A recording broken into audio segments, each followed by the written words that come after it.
Et en voir de toutes les couleurs, car je me faisais balader tout le temps, comme un écologiste au gouvernement. Je regardais ailleurs et toi tu rouvrais des dossiers que pourtant je croyais classés. Peut-être juste voulu creuser, en On fait, riait de moi, mais mon temps différemment, comme un écologiste au gouvernement, me poussait à rester même humilié, notamment pour ceux qui approchaient une période d'élection. La résilience, c'est ce qui va ça nous se tirait permettre dans les pattes, de gérer débat dans tous les collectivement sens, et à un moment donné, des ruptures de continuité en fait, majeures. j'aime pas et forcément potentiellement adhérer à quelque chose ou à quelqu'un.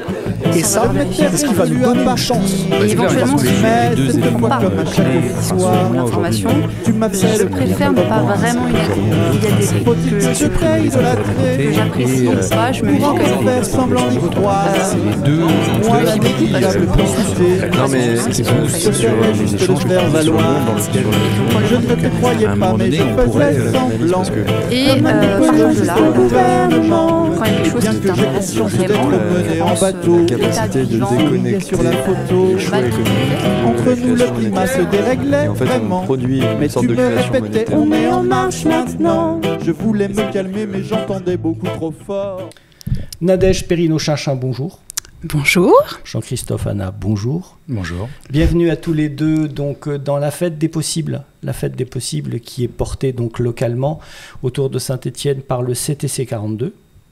Et le CTC 42 et ses 72 satellites, dont la maison Mémérou. Donc on est ici dans un des tout petits bouts donc, de ce grand CTC 42. Je crois que vous vous connaissez. Oui. Je crois même que vous avez échangé, que vous savez ce que vous voulez dire, et vous êtes tous les deux très bavards. Donc autant que possible, je vais vous laisser faire. J'interviendrai peut-être un peu de temps en temps. Lequel des deux s'y colle ?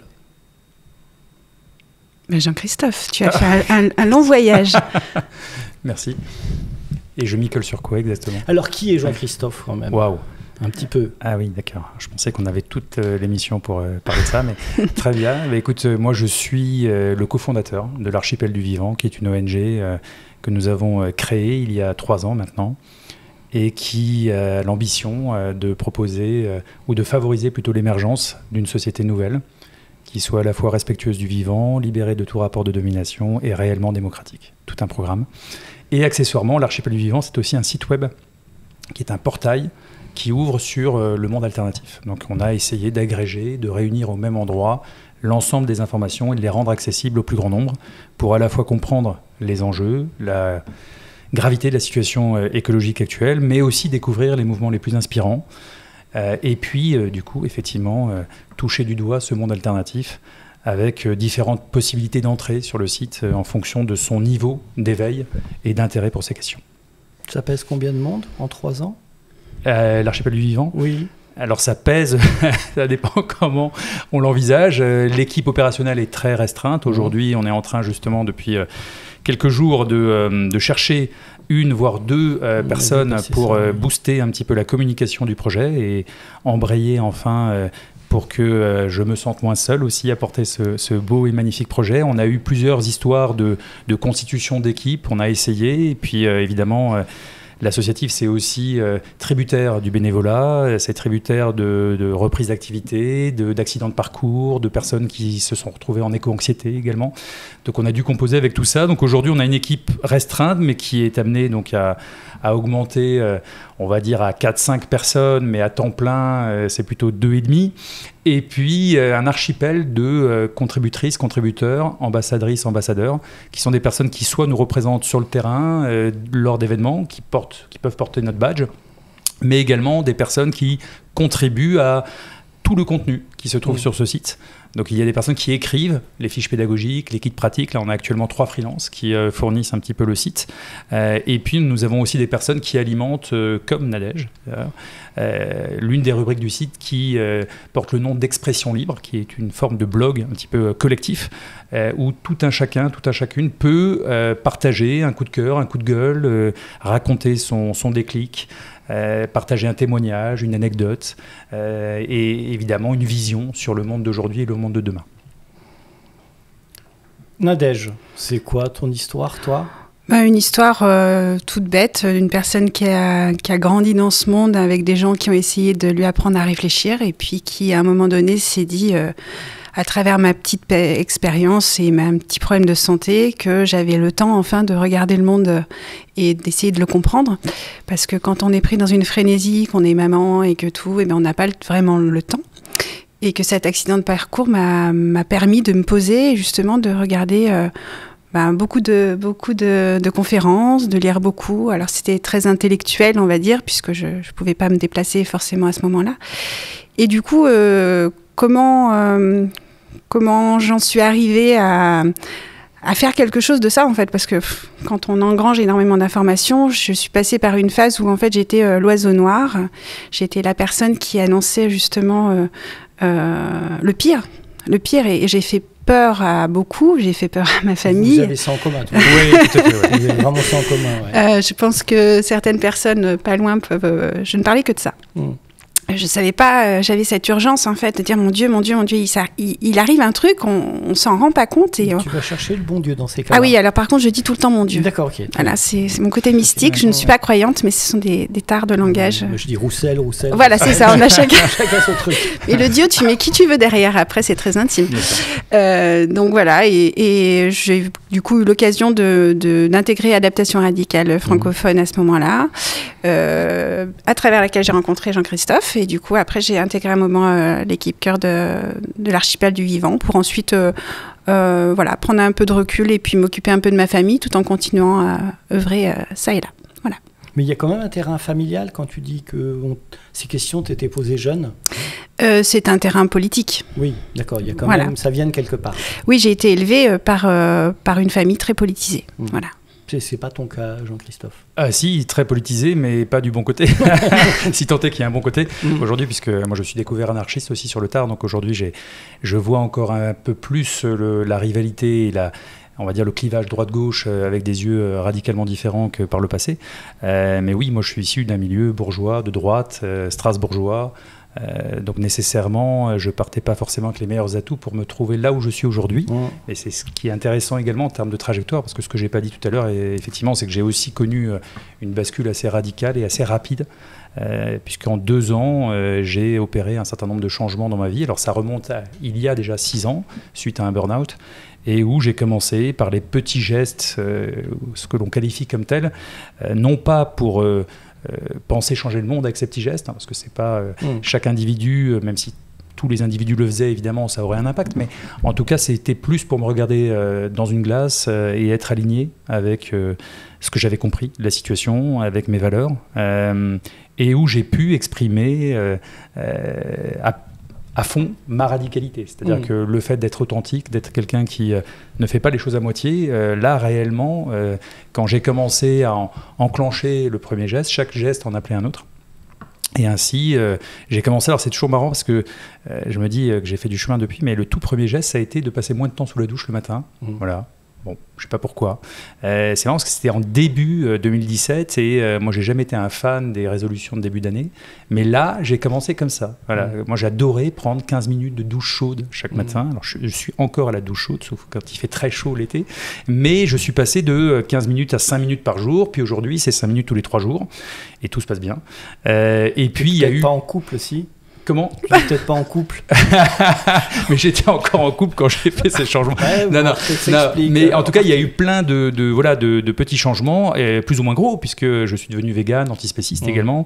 J'ai banni le plastique, j'ai arrêté l'avion, et puis j'ai décidé de dédier toute l'énergie qui m'anime et le temps que j'ai à cette cause qui me dépasse, d'essayer de préserver, de sauvegarder le vivant tel qu'il existe aujourd'hui sur Terre. Alors, non pas en plantant des arbres ou en m'occupant des non-humains, mais plutôt justement en lançant ce projet, qui est un projet politique. Alors, on n'en a pas parlé non plus tout à l'heure, mais qui se fonde sur les biorégions, sur la construction biorégionale, et de faire des territoires des biorégions.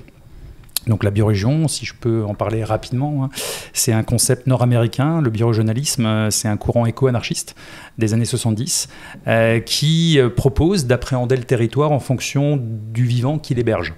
Avec une singularité, une harmonie écosystémique, biologique, topographique, géographique, hydrologique. Et il se trouve que sur ce territoire, il y a des humains, évidemment, qui font partie du vivant.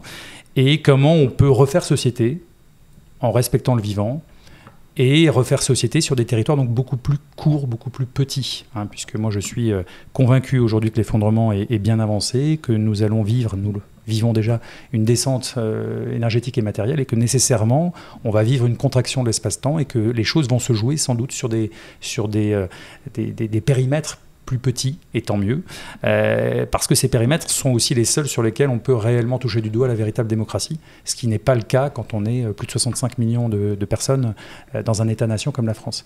Voilà, donc c'est un projet politique assez audacieux et nécessairement voilà, du temps passé sous la douche à ce projet politique, il s'est passé énormément de choses en très peu de temps, ce qui n'a pas été non plus sans difficulté au niveau familial, puisque pendant 4 ans, comme Nadège le disait tout à l'heure, j'ai été la personne qui systématiquement ramenait toute conversation, tout échange à la gravité de la situation telle que j'étais en train de l'appréhender, à savoir d'un côté l'extermination du vivant et de l'autre l'effondrement de notre civilisation.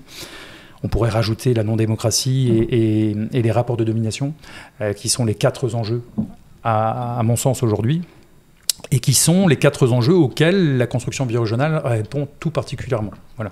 Puisque la biorégion permet de mieux percevoir, de mieux sentir les impacts délétères que l'on peut avoir au niveau écologique sur le territoire où on habite. Voilà, ça c'est déjà une première chose. En sortant évidemment des flux de la mondialisation et de la folie des échanges aujourd'hui, c'est également un territoire sur lequel justement la démocratie est possible. Et c'est aussi un territoire qui permet, nous l'espérons, de viser une résilience locale, collective, systémique, c'est-à-dire de s'organiser par rapport aux chocs, aux risques qui arrivent, qui sont de différents ordres. On peut parler de rupture d'approvisionnement alimentaire, de pénurie énergétique, de blackout électrique, de migrations massives qui ne seront pas uniquement climatiques, mais qui seront sans doute urbaines également, parce que nous imaginons que les villes vont nécessairement, selon nous, quand je dis nous, c'est l'archipel du vivant, c'est aussi Guillaume Faburel avec lequel on travaille beaucoup sur ces questions de biorégion, et sur le fait que les villes sont amenées à devenir inhabitables prochainement pour plein de raisons. Guillaume sera là bientôt d'ailleurs. Oui, d'accord. Ah bah très bien, écoute, tant mieux. Une approche de ce périmètre. Alors, c'est justement, dans le cadre de la Société écologique du post-urbain qui a été initiée par Guillaume, qui regroupe 10-12 organisations.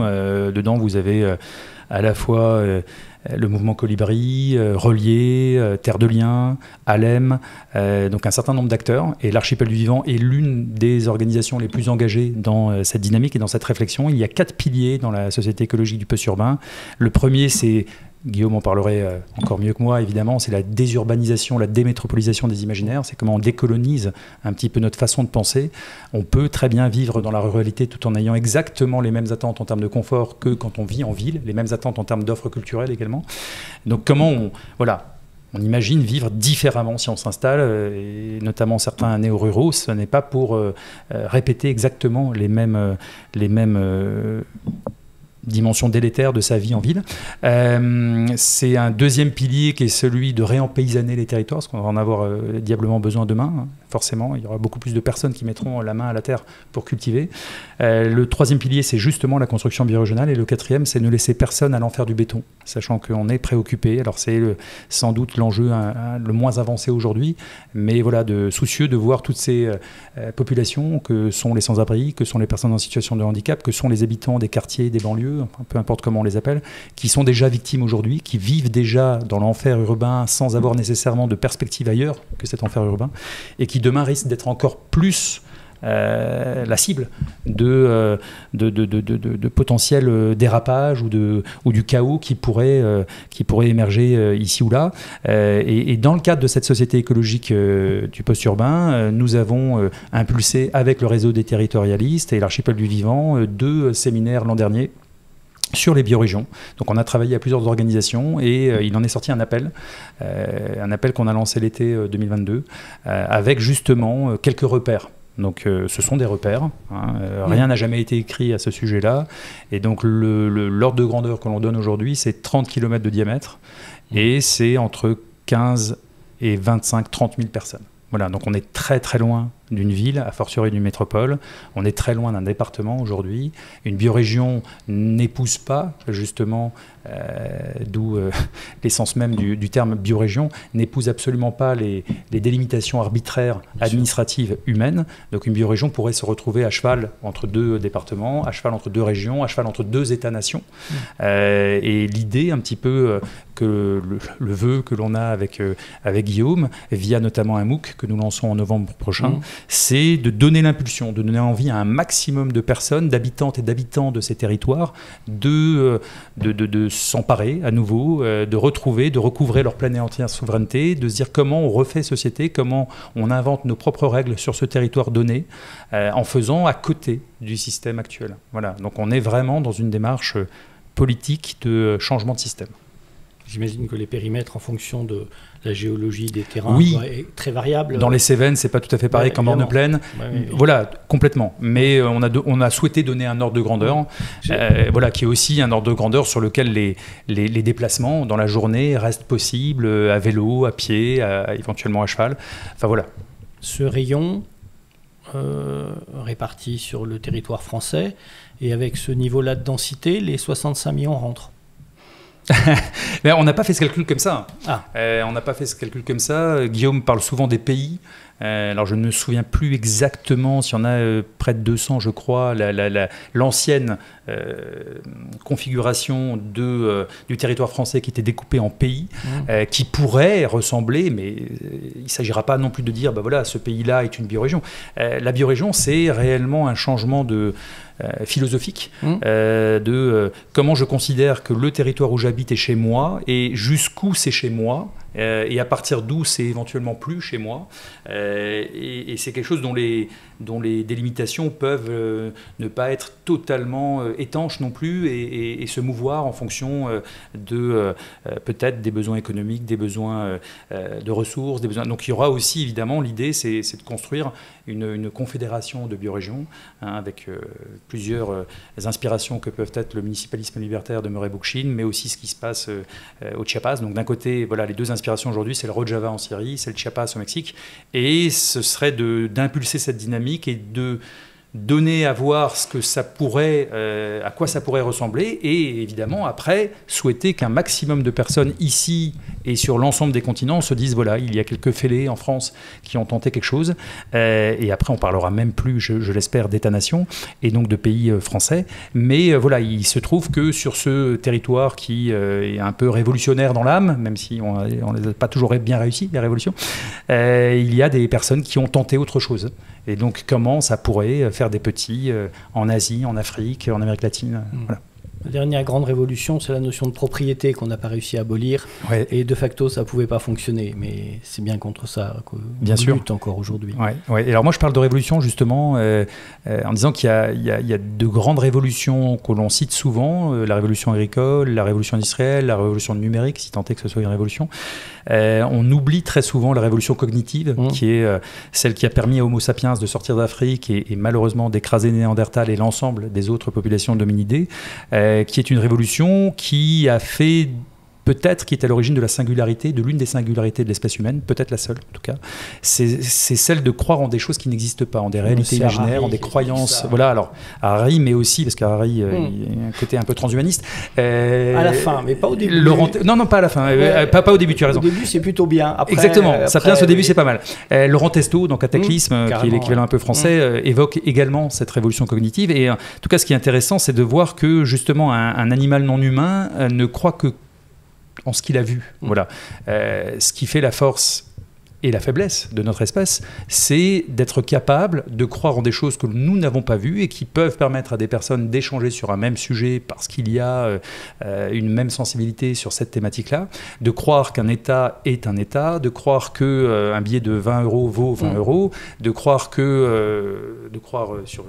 les divinités, enfin, de que croire BHL qu'une société, et philosophes, que BHL et philosophes, enfin, voilà, alors ça c'est pas moi qui je me permets de reprendre, mais en tout cas, alors c'est très fort dans le sens que ça permet évidemment à cette espèce d'aller de manière assez collective, puissante dans un sens, mais malheureusement quand cette espèce se retrouve un petit peu conditionnée sous un dogme puissant qui est celui du récit dominant aujourd'hui, ça l'empêche aussi d'ouvrir les yeux, et alors qu'on aurait intérêt aujourd'hui à se dire, voilà, autorisons-nous à voir les choses autrement.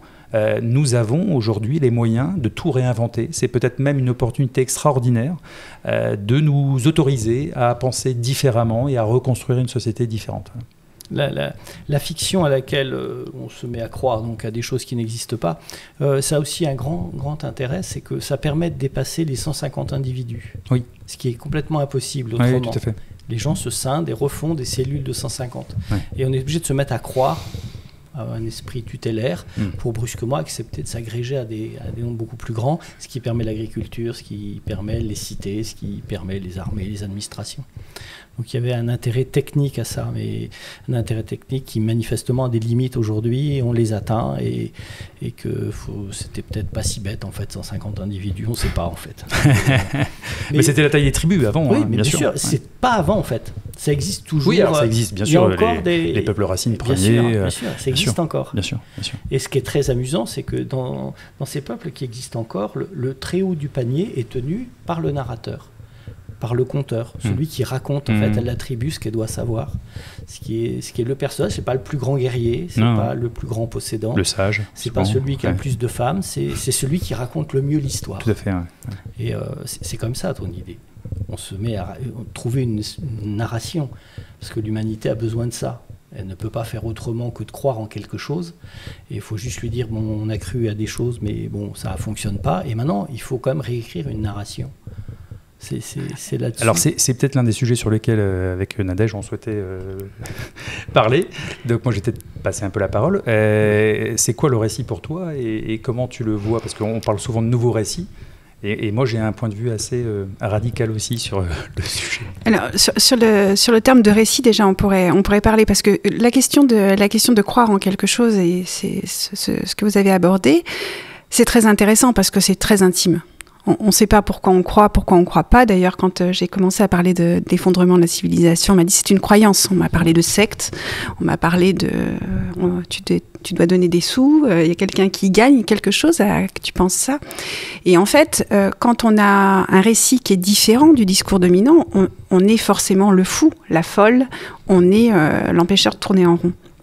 Celle ou celui qui essaye de prendre la parole et qui empêche les choses de couler, d'être l'ordre social, de continuer à être bien comme il est, et donc la personne à abattre, que ce soit réellement ou de façon comment dire, plus décalée, en discréditant le discours, C'est une lutte entre deux discours. Parce que le néolibéralisme est aussi un discours à part entière.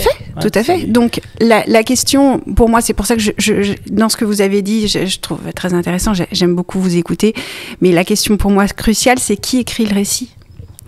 Et du coup, quel que soit ce que vous voulez mettre en place, alors je trouve ça génial. De toute façon, il faut qu'on teste, il faut qu'on donne envie, il faut qu'il y ait d'autres façons d'habiter la Terre qui existent, qui donnent à avoir d'autres rapports avec la Terre, avec les mêmes, ne serait-ce que les autres, puisqu'en fait, quand on n'est pas dans un rapport de domination, qu'est-ce qu'on est ? Par rapport à l'autre, on doit tout redéfinir. Mais qui décide de ça ? Et moi, je suis vraiment dans une grande complexité en ce moment, c'est comment faire en sorte que ce ne soit pas moi qui décide pour quelqu'un d'autre. Parce que sinon, on recrée une domination de la personne qui a pensé, qui a eu le temps de penser, ou qui pense avoir la vérité par rapport à d'autres pitchouns, quelque part, qui ne sont pas encore, quoi. Et ça, je pense qu'en quelque part, tous les réseaux de transition, alors moi, c'est un mot que j'aime pas trop, vous savez. Voilà. Ouais. Ça me gêne parce que quelque part, j'ai l'impression qu'on recrée quelque chose comme ça. Et du coup, ça me pose un problème, en tout cas, que je veux surtout pas mettre sous le tapis. Et c'est pour ça que moi, je viens un petit peu du social, dans le sens où c'est mon premier coup de cœur, c'est l'injustice, en fait. Ça a toujours été l'injustice. Et en fait, la transition écologique, comme les premiers mots que ça a été transition écologique, c'était pour dire en fait, c'est des gens très très bien pensants qui ont déjà un peu les bourgeois, ce qu'on appelle les bourgeois, dont partie de ma famille fait partie, qui disent aux autres comment il faudrait être parce qu'ils se sont trompés. Mais ceux qui sont dans la merde aujourd'hui, excusez-moi de la trivialité, mais ils en sont loin de tout ça, quoi. Donc ce qui me gêne dans tous les discours de ce que j'entends et ce que je lis aujourd'hui, c'est comment est-ce qu'on remet toutes ces problématiques pour l'individu lambda, et c'est vraiment pas réductionniste ce que je dis, lambda, c'est la personne qui a pas voix au chapitre, en fait, déjà généralement. Parce qu'on est bien là, on est entre nous, on est bien, mais il y a énormément de gens qui n'ont jamais la parole. Et la maison Mémérou et Pertusato. Pour parler, j'étais obligée de fabriquer ce studio voilà, parce que personne ne me donnait la parole. Ben voilà, donc ce qui est intéressant, donc c'est pour ça que là, il y a une ouverture à Adaptation Radicale que j'essaie de porter un petit peu, c'est justement l'ouverture vers d'autres récits, justement, mais des récits que je ne connais pas et que je ne vais pas forcer. Mais juste tendre le micro et écouter, là, il y a, on a les journées d'Adaptation Radicale, les premières qui n'ont jamais existé, donc on est en plein foisonnement d'idées et tout. Et il y a la banlieue du Turfu, donc de Makan Fofana, qui est invité, qui va nous raconter, en fait, sa façon de voir l'écologie, mais d'une autre... de sa vision à lui. Donc, en fait, pour de vrai, je ne sais pas ce qu'il va dire, mais j'ai pas à le savoir, parce qu'en fait, je vais découvrir. Et je pense qu'on n'a plus l'habitude de découvrir, parce qu'on est entre nous quand même beaucoup. On est dans des réseaux où on s'écoute, on s'entend. Et comment est-ce qu'on fait pour que l'autre... l'altérité rentre là-dedans.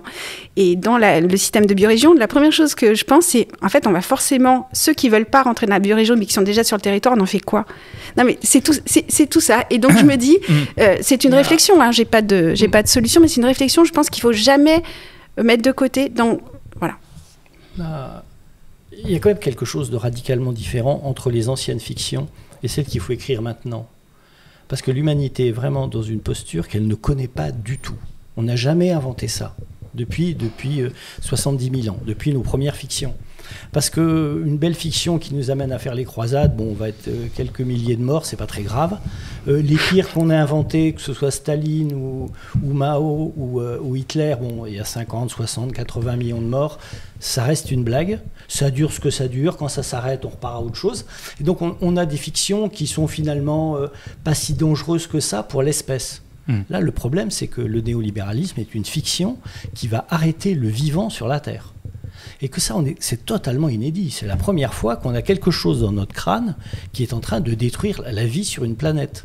Et que j'ai l'impression qu'on a ce retour à cette factualité aujourd'hui. Oui, le rapport à la mort. Oui, à la mort. Mais même nous, en tant que... Quand on invente, malgré tout, quand on essaye d'écrire une fiction, une nouvelle histoire pour l'humanité, là, maintenant, tout de suite, on se dit, non, mais est-ce que c'est viable je sais pas, à 500 000 ans alors que jusque-là, cette question n'existait pas du tout. Oui, alors, moi, je voulais juste apporter peut-être petite précision, c'est qu'en fait le récit biorégional, et alors là j'utilise volontairement l'expression puisqu'on est dedans, c'est plus une philosophie. Il n'y a pas nécessairement, nous on a essayé avec l'appel que nous avons lancé, comment créer sa biorégion à partir de son territoire de vie, de donner des repères. Ce que j'ai présenté comme étant un territoire plus petit, où on est soucieux de l'ensemble du vivant que ce territoire héberge, n'a pas vocation à être un modèle absolu, recopié. Moi si j'ai écrit, mon dernier livre s'intitule « Écrivons ensemble un nouveau récit pour sauver la vie ». L'idée c'est que chaque biorégion, si tant est qu'un territoire se lance dans cette dynamique, et on pourra obliger personne à le faire, inventera sa propre histoire en fait. Et ça ne sera pas à nous de dire là c'est bien, là c'est pas bien. Nous ne sommes que des catalyseurs qui essayons d'impulser une dynamique pour dire aujourd'hui, moi je pense même très sérieusement que l'archipel du vivant, le réseau des territorialistes, la société écologique du post-urbain ne devrait pas exister et qu'il serait assez sain aujourd'hui, assez légitime que n'importe quel habitant d'un territoire donné se réapproprie son territoire de vie et évidemment en composant avec l'ensemble des espèces animales et végétales que ce territoire qui vivent sur ce territoire, sans nécessairement avoir un courant de pensée. Voilà, donc il faut savoir que le biojournalisme au tout début, Peter Berg, qui est l'un des fondateurs, et Judy Goldhaft, sa compagne, ils ont observé un mouvement de personnes qui quittaient San Francisco pour s'installer en Californie avec cette idée de néo-ruraux qui arrivaient de la ville et qui avaient un autre rapport à la terre. Donc il y a à la fois ces personnes qui quittaient San Francisco pour, comme le font un certain nombre de néo-ruraux, comme le font les écolieux, les écovillages aujourd'hui, pour retrouver une vie plus simple, plus frugale, être dans la décroissance et avec un rapport au vivant radicalement différent. Et puis il y avait des personnes qui leur ont emboîté le pas, qui habitaient déjà ces territoires-là et qui se sont mis à changer leur rapport à leur territoire de vie, à leur lieu de vie, donc qui ont changé la manière dont ils habitaient la Terre, justement. Et donc c'est en observant ce mouvement qu'à un moment donné, le biorégionalisme a commencé à se dessiner, en se disant, voilà, il y a quelque chose d'assez concret, quand on vit sur un territoire, de composer avec l'ensemble des habitants de ce territoire et de le faire en respectant évidemment les limites écologiques, planétaires et autres de ce territoire donné, et en étant à des années-lumière du capitalisme et du néolibéralisme. Donc je pense qu'il n'y a pas une histoire biorégionale qui sera une seule et unique, que l'on imposera. Nous, on va juste dire, voilà, est-ce qu'il ne serait pas chouette aujourd'hui, est-ce que ce ne serait pas une formidable opportunité de refaire société en inventant vos propres règles d'un territoire à l'autre? Les règles seront sans doute différentes. On est sur quelque chose de complètement nouveau. Moi, j'ai un peu peur, à l'image peut-être aussi d'Arthur Keller, que le récit, les récits alternatifs soit non pas une mauvaise idée, mais risque de ne jamais avoir la même puissance que le récit dominant. Le récit dominant, selon moi, il a profité après la Seconde Guerre mondiale d'un événement ou d'un concours de circonstances assez exceptionnel où Hollywood d'un côté, le cinéma, la pub, les médias se sont mis tous à raconter exactement la même histoire, qui est celle du capitalisme aujourd'hui. Ils ont tout racheté pour que ça arrive. Et ils ont tout racheté. C'est pas du hasard. On peut regarder L'homme a mangé la terre, qui est un excellent documentaire à ce sujet-là. C'était conscient. Mais bien sûr, c'était totalement conscient. Mais il s'est trouvé à un moment donné où cette puissance de feu croisée a nécessairement impacté l'ensemble de la population mondiale et a créé un désir, des désirs qui n'existaient pas avant, une course effrénée à l'accumulation matérielle, la recherche d'un bonheur qui passe par l'accumulation de plaisir, alors que c'est absolument antinomique au niveau même des neurotransmetteurs et des hormones. Et donc, à un moment donné, on a ce récit qui est encore très fort aujourd'hui, sinon on n'aurait pas le déni actuel et on n'aurait pas une bonne partie de la population qui continue de s'inscrire dans ce récit-là. Si on veut raconter, il y a déjà des récits qui existent. Le souci, c'est qu'il faudrait que ces récits soient concomitants, concordants, qu'ils racontent une seule et même histoire. Il y a des personnes qui sont très douées pour raconter une histoire, mais qui n'ont pas forcément toutes les données pour expliquer la situation aujourd'hui et ce que pourrait être demain. A contrario, il y a des personnes qui ont ces données-là, mais n'ont aucun talent pour le récit. Et donc je pense que, je ne dis pas qu'il ne faut pas en inventer des récits, mais que quelquefois il y a une posture qui peut être un peu passive, qui est aussi dans l'espoir que de nouveaux récits soient racontés, que ces récits soient désirables.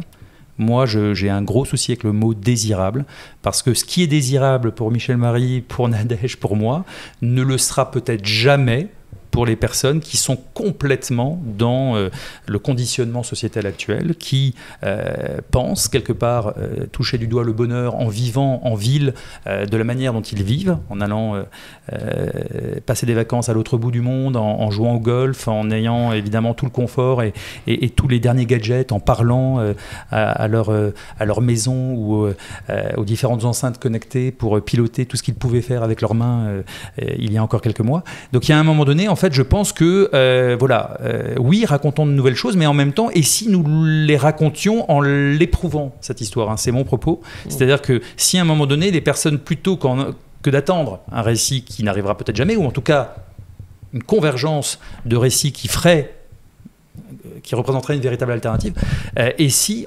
nous commencions toutes et tous à écrire ce récit pour nous, en fonction de nos envies, de nos rêves, de nos souhaits, de nos désirs. Et là, on peut réellement provoquer quelque chose de totalement nouveau et peut-être réaliser ce que j'appelle de mes voeux, à savoir une révolution philosophique, politique et spirituelle, qui est de nous mettre au service du vivant. Alors ça, on pourrait en parler longtemps, surtout moi, mais toutes les révolutions qui ont précédé la révolution, qui pour l'instant n'existe pas, on parle de transition, mais la transition n'a jamais réellement commencé, elle n'est pas possible dans l'absolu et elle n'est sans doute pas souhaitable. Une révolution, c'est vraiment changer son rapport au monde, changer son rapport au vivant, et c'est se dire, sans doute, je pense là, j'en suis absolument sûr, que si nous souhaitons la survie de notre propre espèce, ça passe par nous mettre au service des autres. Et même si nous ne devions pas survivre, nous avons un devoir à l'égard de l'ensemble des vivants. Alors tout le monde n'est pas responsable au même niveau, bien sûr, mais collectivement, en tant qu'espèce, aujourd'hui ça a atteint un sommet dans la destruction, nous avons le devoir, à un moment donné, de changer notre rapport aux autres habitants de cette planète. Et ça pourrait être la plus belle des missions que l'humanité pourrait embrasser, de nettoyer, de réparer, de réensauvager, de reboiser. Là, il y aurait du travail pour l'ensemble des humains pour des décennies. Et c'est mon fantasme aujourd'hui, donc je voulais le partager avec vous. On est à 1000 milliards d'animaux tués par an pour nous. Exactement. C'est un niveau de prédation. Pour ce que nous mangeons, bien sûr. Oui, c'est un niveau de prédation incroyable. Il me semble qu'il y a une chose, alors c'est en parallèle de ce que tu viens de dire. Tu as un fantasme, j'en ai plusieurs, heureusement.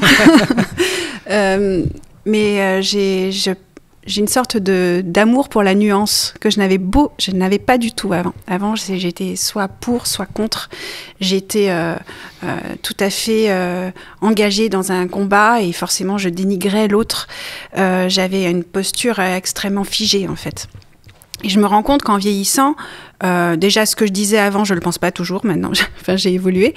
Et puis, il y a des choses qui sont encore vraies, mais où j'ai mis quand même beaucoup de nuances. Et je trouve justement dans le traitement qui est fait de tout ce qui nous arrive en tant que société et qui arrive depuis longtemps en fait, mais qui est aujourd'hui sur le devant un peu plus, c'est qu'on est dans un truc où on met les gens dans des cases, on est dans une binarité de pensée qui enlève toute la nuance aux choses.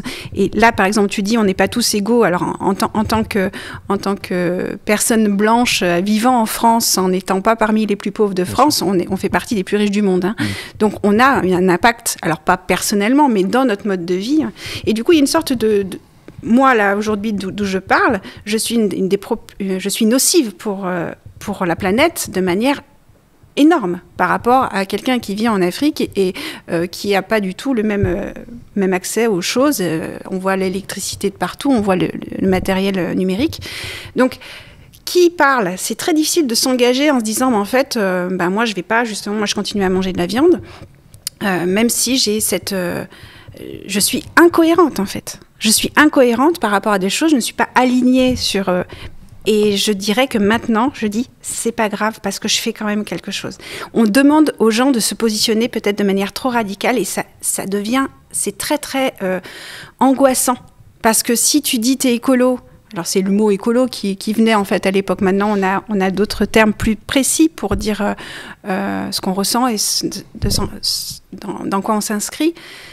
Mais en fait, comme tu l'as dit encore tout à l'heure quand on s'est rencontrés, t'es pas parfait. Pourtant, tu as initié énormément de changements que moi, j'ai pas du tout fait. Et puis, sur des trucs, je vais être plus cohérente que toi. Et puis, c'est pas grave, en fait. On peut renoncer à être parfait. Et on fait chacun sa part. Alors, ça fait bisounours, faisons tourner voilà. Mais c'est important parce que les gens, ils se sentent complètement pris au piège dans ce truc. Soit tu manges de la viande. Alors, mais ça veut dire que tu veux tuer des animaux. Ah, mais t'es bien content que ce soit quelqu'un d'autre qui le fasse parce que tu veux juste le manger, mais tu veux pas t'occuper de ça, tu veux pas voir la souffrance. Il y a tout ça. Mais je pense qu'il y a un chemin et qu'on n'en est pas tous au même chemin et qu'il y a un petit travers qui se trouve, et je ne parle pas du tout de toi, mais que je vois un petit peu, c'est quand même on montre du doigt celui qui fait moins bien, qui n'est pas cohérent, qui n'est pas parfait. Parce que, mais c'est ce qui s'est trouvé la dernière fois quand j'étais avec Vincent Mignereau, quelqu'un me dit « Ah, mais tu manges du saucisson ?» Oui. Je mange du saucisson, mais j'ai jamais dit aux gens de pas manger de saucisson. Je veux dire, comme tu dis, tu l'as dit dans Sismique, on arrête. Enfin, quand on parle, on veut pas forcément convaincre, on veut partager ce qu'on ressent, partager une vision qu'on a des choses. On se trompe, je me trompe. Des fois, je reviens sur ce que j'ai dit. Des fois, je me dis, j'aurais pas dû dire les choses comme ça parce que, voilà, en fait, la nuance fait qu'on évolue. Et je voudrais juste dire. Et je l'ai dit la dernière fois quand vous avez eu la gentillesse de me recevoir, c'est chacun fait comme il peut à sa manière et soyons positifs sur les gens qui se bougent déjà parce qu'on en est loin, on est loin d'être beaucoup à le faire. Après, il y a des trucs qui nous semblent à nous plus efficaces que d'autres, mais renoncer aussi à l'efficacité parce que l'engagement, comme tu l'as dit, c'est quoi? C'est l'alignement avec soi-même déjà, premièrement. Donc, si vous mangez de la viande, mais que vous aimeriez arrêter, vous n'avez pas sauté le cap, c'est pas grave, faites de votre mieux. Voilà. Ça rejoint la lecture qu'a Barbara Stiegler de Darwin. Complètement. Qui dit en fait, la nature au départ, et l'homo sapiens dans la nature ne pose pas de problème de fond, parce que la nature, c'est luxuriant. C'est contingent, ça vit dans tous les sens, c'est jamais d'accord, ça s'entretue, etc. Et ça, c'est relativement cool. Et l'écosystème Terre vit très bien avec ça. Il n'y a pas du tout besoin d'une cohérence générale pour que ça vive. L'énorme problème du néolibéralisme, c'est qu'on s'est mis maintenant 8 milliards de personnes à faire à peu près rigoureusement la même chose. Et ça, par contre, l'écosystème ne peut pas le supporter.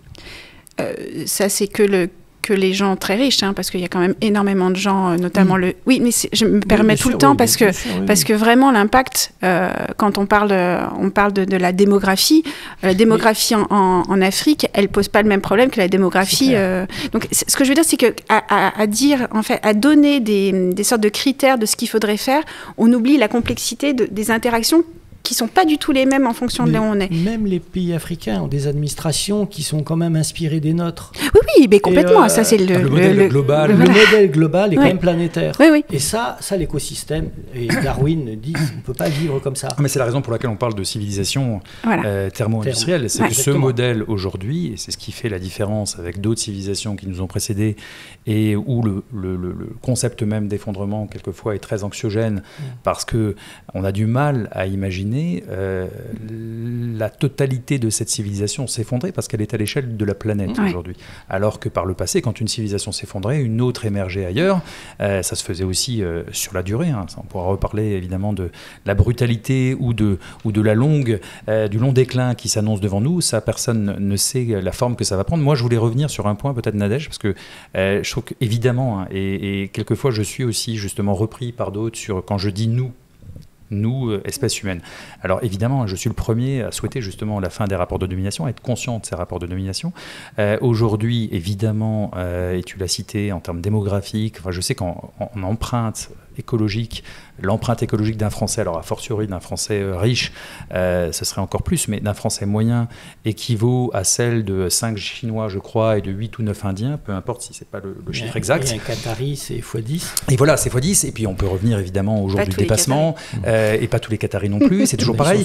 Maintenant, ils sont plutôt gênants. Peut-être que comme justement nos pays soi-disant civilisés, soi-disant développés, parce qu'on pourrait vraiment interroger ces termes, ont imposé leur diktat, leur façon de faire, leur façon de penser au monde entier en leur racontant le même récit, alors que ce récit était déjà insoutenable pour uniquement nos pays et l'est a fortiori pour l'ensemble des pays, peut-être qu'on a quand même quelque part un devoir, tu vois, peut-être de montrer l'exemple et de se dire que c'est d'abord dans nos pays qu'on devrait changer radicalement la donne avant d'espérer que les Chinois, les Indiens mangent un peu moins de viande, alors qu'ils sont au début, alors là aussi, la Chine évidemment c'est très puissant, mais en tout cas un certain nombre de pays aujourd'hui sont au début de ce que nous avons connu il y a quelques décennies, aimeraient profiter du même niveau de confort que le nôtre, alors que ce niveau de confort est tout simplement insoutenable, délétère, mortifère, écocidaire. Donc à un moment donné, c'est là que je parle de montrer l'exemple, si tant est qu'on puisse le montrer, mais à nous, Européens, Occidentaux, à un moment donné, et alors évidemment ça ne se fera pas avec les gouvernements qui sont les nôtres aujourd'hui, mais de montrer que l'on peut vivre autrement, que l'on peut réinventer une autre façon de faire société, pour que d'autres se disent, bah tiens, voilà, peut-être que si eux réalisent qu'ils se sont trompés de récits, qu'ils se sont trompés de modèles qu'ils ont eu l'ambition d'imposer au monde entier, peut-être que... Enfin voilà, en tout cas, de la même manière que je pense qu'on ne peut pas convaincre des personnes qui ne souhaitent pas l'être, on peut inspirer. J'imagine, j'espère, que l'on puisse inspirer d'autres ailleurs. Et puis, voilà, moi, c'est une façon d'imaginer un avenir différent, de se dire, voilà, on va essayer petit. Et on pourrait se dire, bah, c'est complètement fou parce que les enjeux sont mondiaux. Et ça ne pourrait, en principe, se régler qu'à l'échelle mondiale. Mais ça ne se réglera jamais à l'échelle mondiale. En tout cas, c'est... Voilà, preuve en est aujourd'hui que ça n'existe pas, que ça ne marche pas, quelles que soient les alertes, les alarmes, voilà.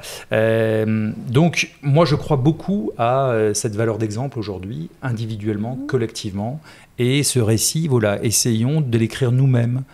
Et qu'il soit différent d'un endroit à un autre, et que chacun se l'approprie et lui donne envie de prendre la forme qu'elle doit prendre. Et justement, tu vois, par rapport à ça, en fait, idéalement, oui, bien sûr. Mais moi, je vois, et comme vous voyez tous, qu'il n'y a pas de démocratie en France. La démocratie représentative, quand on voit... Ça s'appelle 49.3. Non, mais la représentativité, qui est normalement, en fait, un pouvoir qui est donné pour que la personne, dans des instances où tout le monde ne pourrait pas accéder, nous représente, ça n'est pas vrai. Quand on voit le pourcentage d'ouvriers, de cadres, il y a déjà un problème de représentativité. En plus, après, il y a un problème de blanc-seing qui est donné, en fait, par rapport à une élection qu'on dit démocratique, et qui n'a aucun contrôle après Donc, il y a le problème de la démocratie, il y a le problème de la distribution des richesses et la distribution du pouvoir. Tout est lié, en fait. Tu as le pouvoir d'avoir accès aux choses. Donc, on parlait des médias, les médias qui façonnent justement ce récit et qui font en sorte que le discours des personnes qui veulent une modification profonde de la société soit complètement ridiculisé. Et justement, lorsqu'il y a des chaînes ou des endroits comme ça, on peut s'exprimer, comment est-ce qu'on fait que cette parole-là, elle aille jusqu'à des personnes qui, de toute façon, eux, n'ont pas forcément accès à ça. Et puis, il y a aussi le fait de savoir lire, de savoir bien lire, qui est maintenant un problème entier pour la jeunesse, entre guillemets. En tout cas, c'était pas le cas de ma génération. Il n'y avait pas ce problème de lecture. Et là, apparemment, ça devient vraiment très important. Quand on ne sait pas lire, comment transcrire ce qu'on veut nous dire, comment voir les intérêts de la personne qui écrit, pourquoi on veut nous faire penser ça, l'esprit critique, tout ça, il en reste un peu, mais quel est l'avenir de ça, alors que les médias sont façonnés et sont récupérés pour faire passer cette pensée dominante. Et c'est pour ça que là, je pense aux gens qui ont vécu un enfer pendant les chaleurs, là, qui sont dans des enfers, des habitats qui sont inhabitables déjà, en fait. Hein, tout ça. Ils survivent, ces gens. Comment est-ce qu'on peut leur dire mangez moins de viande, prenez plus les transports... Déjà, ils prennent le transport en commun, hein. La plupart n'ont pas de voiture, ou quand ils ont une voiture, c'est pas forcément celle qui marche le mieux. Et c'est un peu caricatural ce que je veux dire, mais on a un discours qui est trop figé, pour moi, dans le sens où je ne peux pas dire les Français, et c'est ce dont j'avais parlé, les Français doivent faire, les Français ont ça comme impact, parce que entre le français très riche, donc c'est pour ça que pour moi l'exemplarité, là tu l'as dit très bien, je ne sais plus comment il s'appelle, ce chercheur qui au début du siècle dernier avait expliqué qu'en fait le problème c'est même pas les riches, c'est que tous ceux rêvent d'être riches, comme je sais plus comment il s'appelle ce monsieur, et apparemment c'est vraiment ça la problématique. C'est pas ceux qui voyagent au bout du monde, parce qu'ils sont très peu quand même à voyager au bout du monde. 1%, moins d'1% de la population mondiale prend l'avion. Voilà, déjà. Mais par contre tous ceux qui sont pauvres, on aspire à ce modèle. C'est pour ça que là où on parle de récit, on se pose la question si c'est bien ou pas, il y a quand même en tout cas tout un imaginaire, et le cinéma œuvre vraiment pour ça. Ah là là. Et le fait en tant que femme, par exemple, de ne pas être soumise à l'homme, moi je vous dis, hein, je me pose la question tout le temps, je considère comme féministe et comme étant soumise à d'autres choses, mais c'est une complexité totale. Tu as grandi dans un truc, tu dois t'en départir, tu as ta vie, tu as la réalité de ton couple, tu fais ce que tu peux, quoi. Et c'est pas grave si une femme, elle a envie d'être à la maison pour s'occuper des enfants, tant que c'est un choix. C'est pas grave si... En fait, voilà, c'est pas grave. Faut dédramatiser. Par contre, on fait tout ce qu'on peut. Et je sais que je répète tout le temps la même chose, mais je trouve que c'est vraiment le problème, quoi.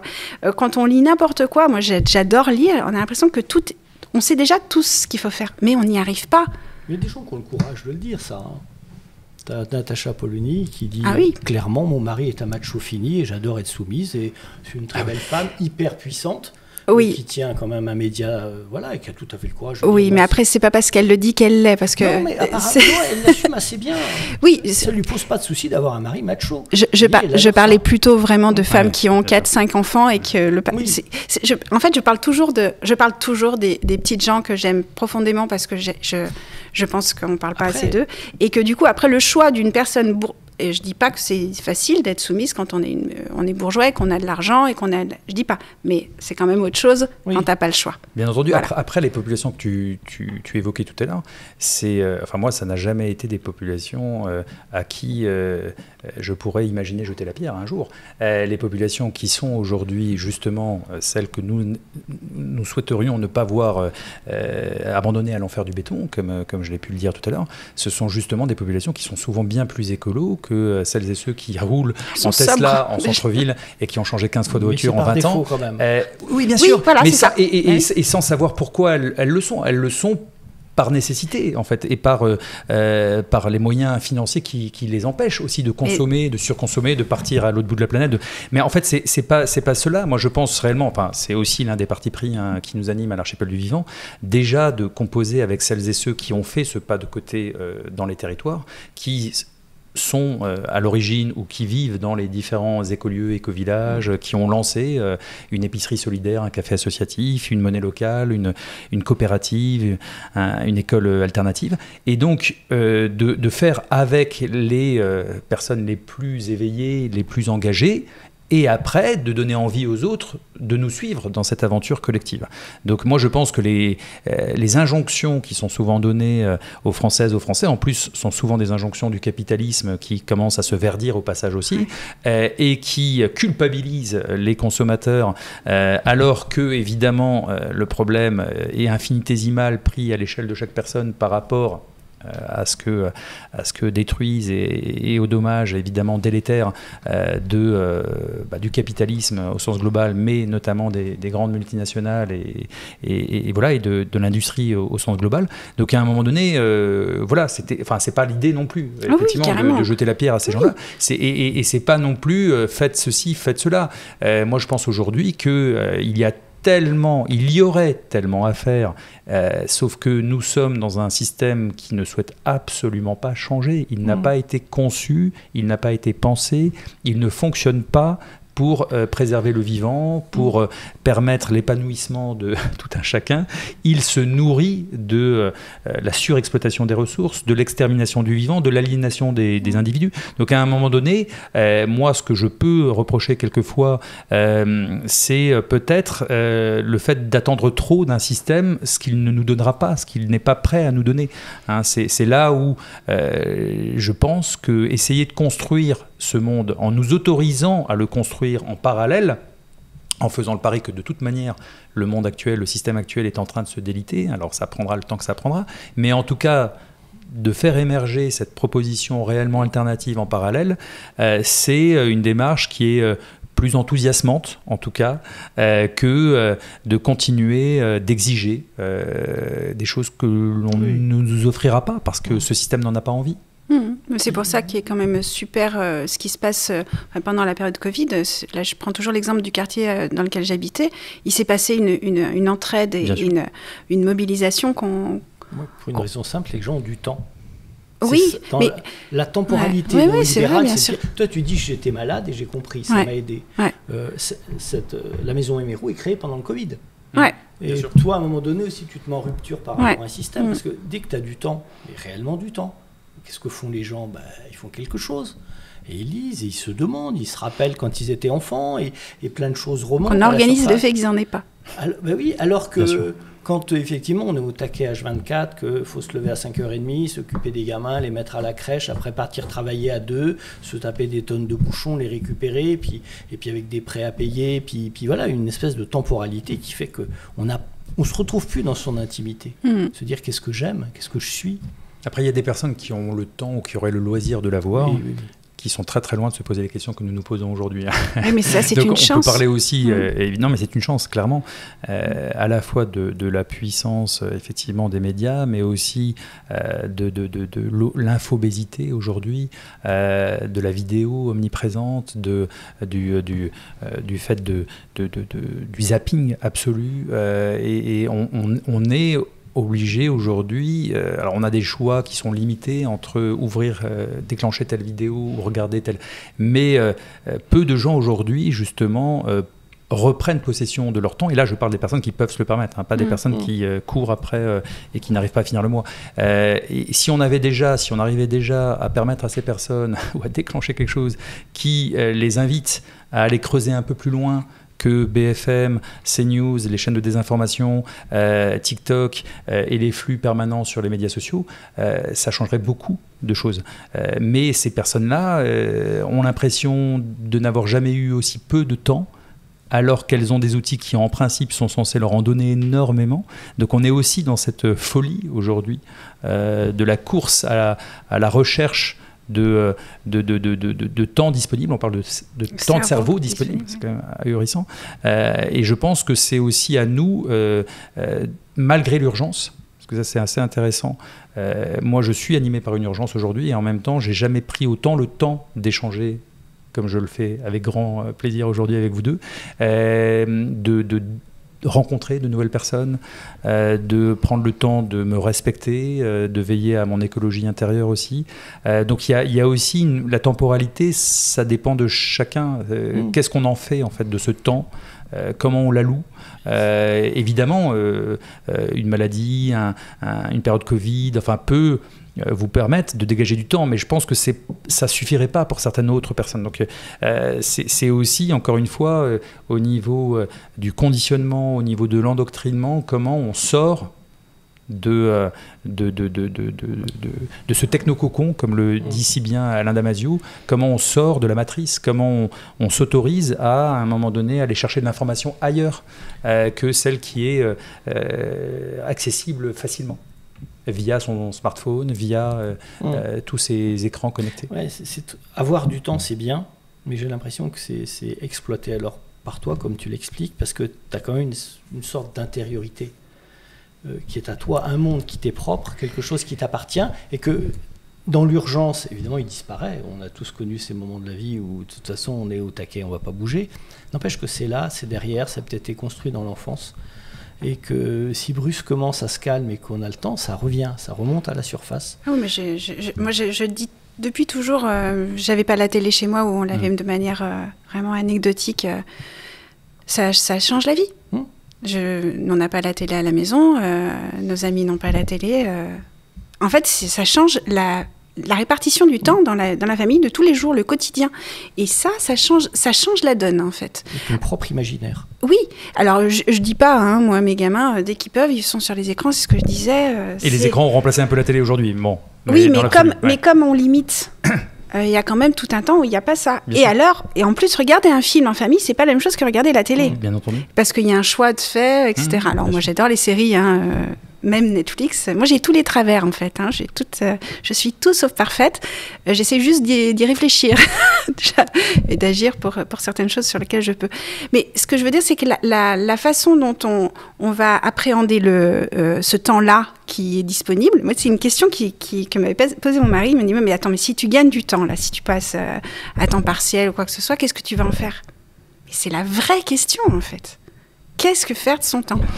Et là, aujourd'hui, il y a des fois, je fais rien. Je passe ma vie à lire.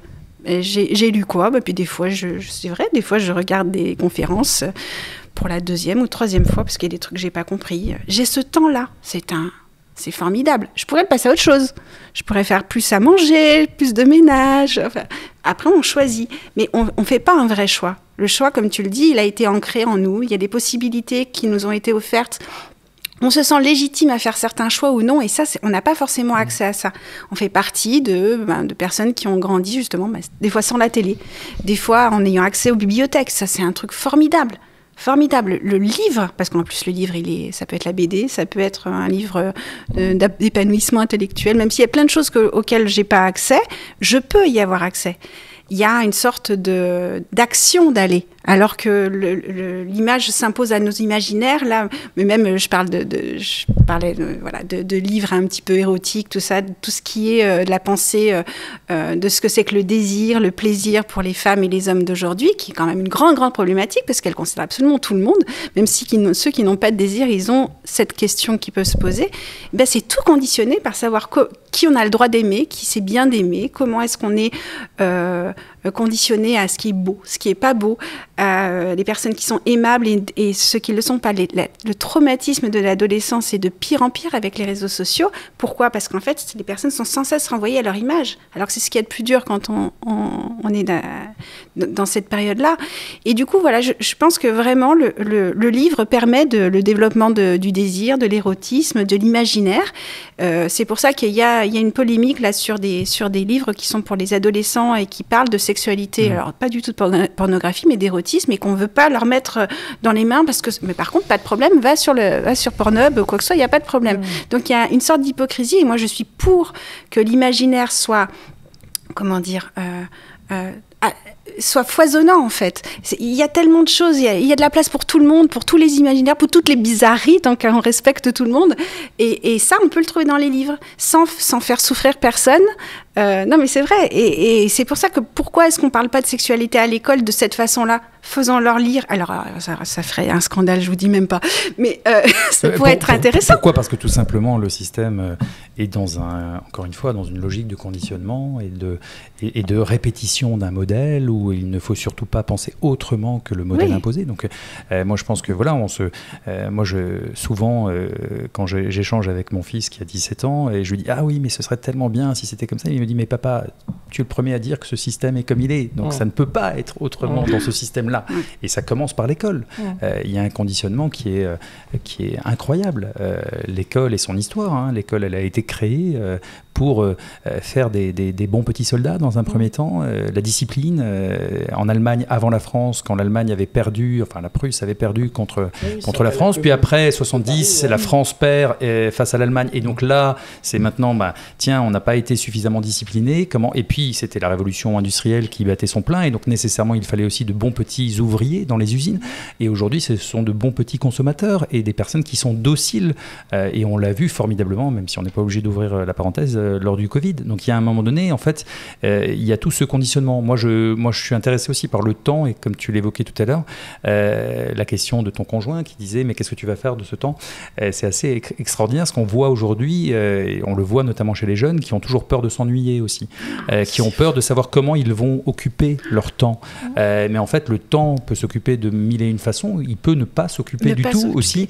L'ennui c'est formidable, la rêverie, la méditation, et tout à fait. Non, et aujourd'hui on est dans une course absolue à la performance, à la compétition, à combien tu as vu de vidéos, combien tu as de likes sur ton post, et là aussi par rapport aux jeunes c'est assez énorme de voir quelque part le décalage entre des personnes qui se mettent en avant et qui deviennent des stars, des starlettes très jeunes grâce à YouTube, grâce à TikTok, grâce à Instagram, grâce à tous ces outils, et qui en même temps effectivement côtoient, et sont peut-être eux-mêmes pas si bien que ça dans leur peau, des personnes qui pendant le confinement, le Covid, ont porté le masque encore plus longtemps après l'interdiction, enfin la fin de l'interdiction, ou la fin plutôt de l'obligation de porter un masque, pardon, parce que ça leur permettait de se cacher et de cacher justement leur identité qui était en train de se construire. Et moi je l'ai vu, alors moi les deux que j'ai à la maison, eux étaient plutôt préservés puisqu'on ne le portait pas dans la rue, mais ils ont vu des amis le porter longtemps encore après, alors que c'est une période justement où on se cherche, et que là il y a eu cette obligation en plus qui a fait qu'on s'est caché derrière quelque chose. Donc il y a pour moi des incohérences, ou plutôt des des clivages entre, d'un côté, quelque chose de... On est dans la surreprésentation de soi, et de l'autre, on va essayer d'être dans la négation, dans le repli, dans la protection que le masque pouvait offrir. La répression d'une partie de soi, excuse-moi. Oui. D'une partie de soi, toute petite, bien sûr. Qui est ordonnée presque. Parce que son être, par contre, c'est quelque chose dont on ne parle pas. C'est ça. Et puis dans la surreprésentation de la partie publique du soi, voilà. Avec aussi tous les dommages qu'ont pu occasionner, et encore aujourd'hui, et même sur des personnes assez mûres ou assez âgées. J'ai encore entendu récemment une personne qui ne va pas très bien, qui est un peu éco-anxieuse, qui se cherche aujourd'hui, et qui me disait, mais est-ce que mes amis ont une vie aussi palpitante que ce que je vois sur les médias sociaux, alors que c'est pas une personne qui a 20 ans. C'est la mise en scène. Voilà, et cette mise en scène, elle a ses travers et elle a ces impacts-là aussi sur le sentiment ou le bien-être que l'on peut ressentir. Mais la question qui était inhérente à l'histoire du masque, tout ça, de cette période qui a été très très floue, où en fait l'autre est devenu l'ennemi, parce que c'était celui le danger. Le danger. Comment, alors, tu vois, ton gamin a 17 ans, moi il a 16 ans, comment est-ce qu'on se construit en tant que personne, futur homme, future femme, avec l'autre comme ennemi, comme danger, comme potentiel problématique. Enfin, voilà. Et donc, ce sont leurs années qui sont passées soit derrière le masque, soit reclus derrière l'ordinateur pour des cours à distance. Certains disent que la psychiatrie va mal en France, mais alors depuis le Covid, c'est encore pire, parce qu'il y a tout un pan de la population qui ne sait même pas qu'elle ne va pas bien, et qui n'arrive pas à voir l'autre comme la solution, en fait. C'est vraiment, c'est pour ça que je parlais d'entraide, de solidarité dans les quartiers, parce que franchement, il y a plein d'endroits où ils ne mettaient pas le masque, etc., mais parce que c'était juste pas possible. Quand tu es dans des tout petits endroits, tu peux mettre le masque ce que tu veux, tu es dans le même endroit, c'est le même air, et au bout d'un moment, ça n'est plus possible. C'était une prescription assez complexe, parce qu'on ne savait pas trop ce qu'il fallait faire, ce qu'il ne fallait pas faire, et quand on regarde le temps, mais pour des personnes qui... Elles sont en train de se construire, de se chercher. C'est quoi l'être, qui je suis, quand c'est en confrontation avec l'autre, parce que là, il n'y avait plus, je te tiens la main quand ça va pas, je te prends dans mes bras quand tu pleures. C'est ça. Enfin, nous, on avait nos copains, nos copines à l'époque, quand ça allait pas, un chagrin ou quoi que ce soit, on avait ça. Il y a quoi de plus important qu'une main qui te serre la main quand ça va pas, que tu pleures? On ne pouvait pas tout ça. Ou un câlin. Et c'est vrai que... Ils ont créé, en plus, tout un lexique. Moi, je pense que c'est pas anodin, la distanciation sociale, les gestes barrières. Ils ont cultivé cette peur de l'autre, cet éloignement, cette individualisation encore poussée à son paroxysme, qui veut que, voilà, on vit au même endroit, mais on ne se connaît pas, on ne se touche pas, on ne peut même plus prendre ses proches dans les bras. Et à contrario, heureusement, ça a facilité et ça a favorisé l'entraide. Heureusement. Mais on est dans le jusque-boutisme d'une idéologie, le sans-contact qui s'est généralisé. Alors, on voit réapparaître des cartes dans les restaurants, dans les bars, mais pendant des mois, j'ai cru qu'on n'allait plus en voir des cartes papier. Sans parler du sans-contact, évidemment, du paiement avec son téléphone. Donc, à un moment donné, on est en train de dématérialiser même le contact humain. Ça va très loin. Même la monnaie, bien sûr. Sans contact. Maintenant, tu mets un billet, la machine te rend de la monnaie. Exactement. La serveuse, tu la vois pas. Voilà, tout à fait. Il n'y a même plus de... Exactement. C'est pour ça que dans les endroits un petit peu alternatifs, les AMAP, tout ça, tout le monde a des billets. Ça se passe bien. Bien sûr. Avant que ça repère le lien ou quelque chose comme ça, la machine n'est pas encore... Non, mais c'est une façon citoyenne d'œuvrer à son petit niveau.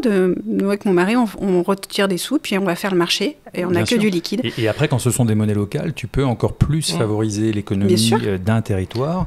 Les monnaies locales pourraient parfaitement, demain, choisir de se développer en sortant de l'indexation à l'euro, ce qui permettrait aussi d'éviter des crashs qui vont sans doute arriver, et on pourrait très bien redonner à l'argent ce qu'il est réellement, à savoir, ou à la monnaie, simplement un outil d'échange. C'est ce que font les selles. Oui, alors il y a ça aussi. Parce que c'est ce principe-là, en fait. Au départ, l'argent, c'est pour différer le paiement. Exactement. Puisque au départ, tu fais ça pour moi, je te donne un poulet. Alors bien sûr, c'est très caricatural, mais le poulet, j'en ai pas besoin tout de suite. Et puis, qu'est-ce que tu veux? Je vais pas en manger un tout de suite. Et ben, je te donne de l'argent pour en attente que tu achètes juste la part de poulet qu'il te faut. Donc cette temporalité encore, l'argent a permis ça. C'est la Suisse après le crash de 29. Hein. Ils ont compris. Hein. Et il y avait plein de monnaies locales en Suisse et ils ont laissé le dollar se dépétrer comme il a voulu. Hein. Non mais c'est intéressant. Très grosses échelles. Hein. Et ça a très bien marché. Et ils ont un système alternatif en Suisse, de monnaie alternative. Mais ça vient de ça. Oui. C'est en 29, ils se sont dit, non mais là, si on est tributaire d'eux, et on va pas tomber avec eux, alors que toute l'Europe... Pourtant, c'est vraiment un pays qui a une culture de l'argent, donc c'est très intéressant que... Avec quand même une capacité de dire l'argent, on récupère ça chez nous, et on n'est pas dépendant de Bretton Woods, et ils se sont débrouillés. Hein. Alors qu'en Allemagne, ou en Espagne, ça s'est très mal passé. Mais justement, par exemple, le fait de se dire, parce que la question de l'Europe, là, il va y avoir des élections, qu'est-ce que c'est que l'Europe? Tout ça, c'est quand même quelque chose, au départ, c'était présenté comme la possibilité. Je dirais, voilà un truc dont on n'a vraiment rien à foutre. Et pourtant, l'Europe nous gouverne à travers des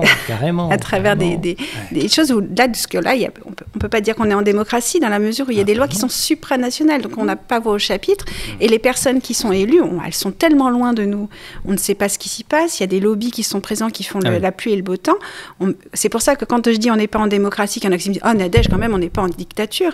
Non, mais c'est encore binaire, soit démocratie, soit dictature. Alors qu'en fait, dans la nuance, on est sur certaines choses, dans une sorte de dictature de certains groupements, de certaines forces de l'argent ou des forces, justement, des lobbies, des forces d'influence, et d'autres, il y a une petite démocratie qui se maintient.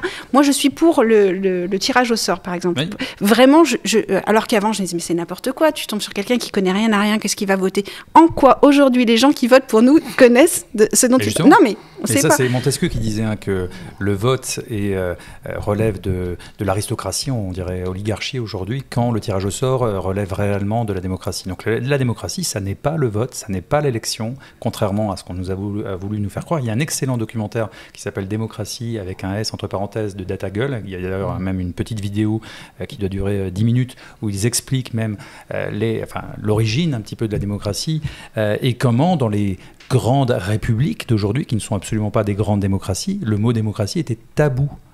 Suite aux révolutions aux États-Unis et en France, il ne fallait surtout pas prononcer le mot démocratie, le pouvoir du peuple, par le peuple et pour le peuple, c'était juste hors de question. C'est évidemment l'élite qui s'est emparée de ça.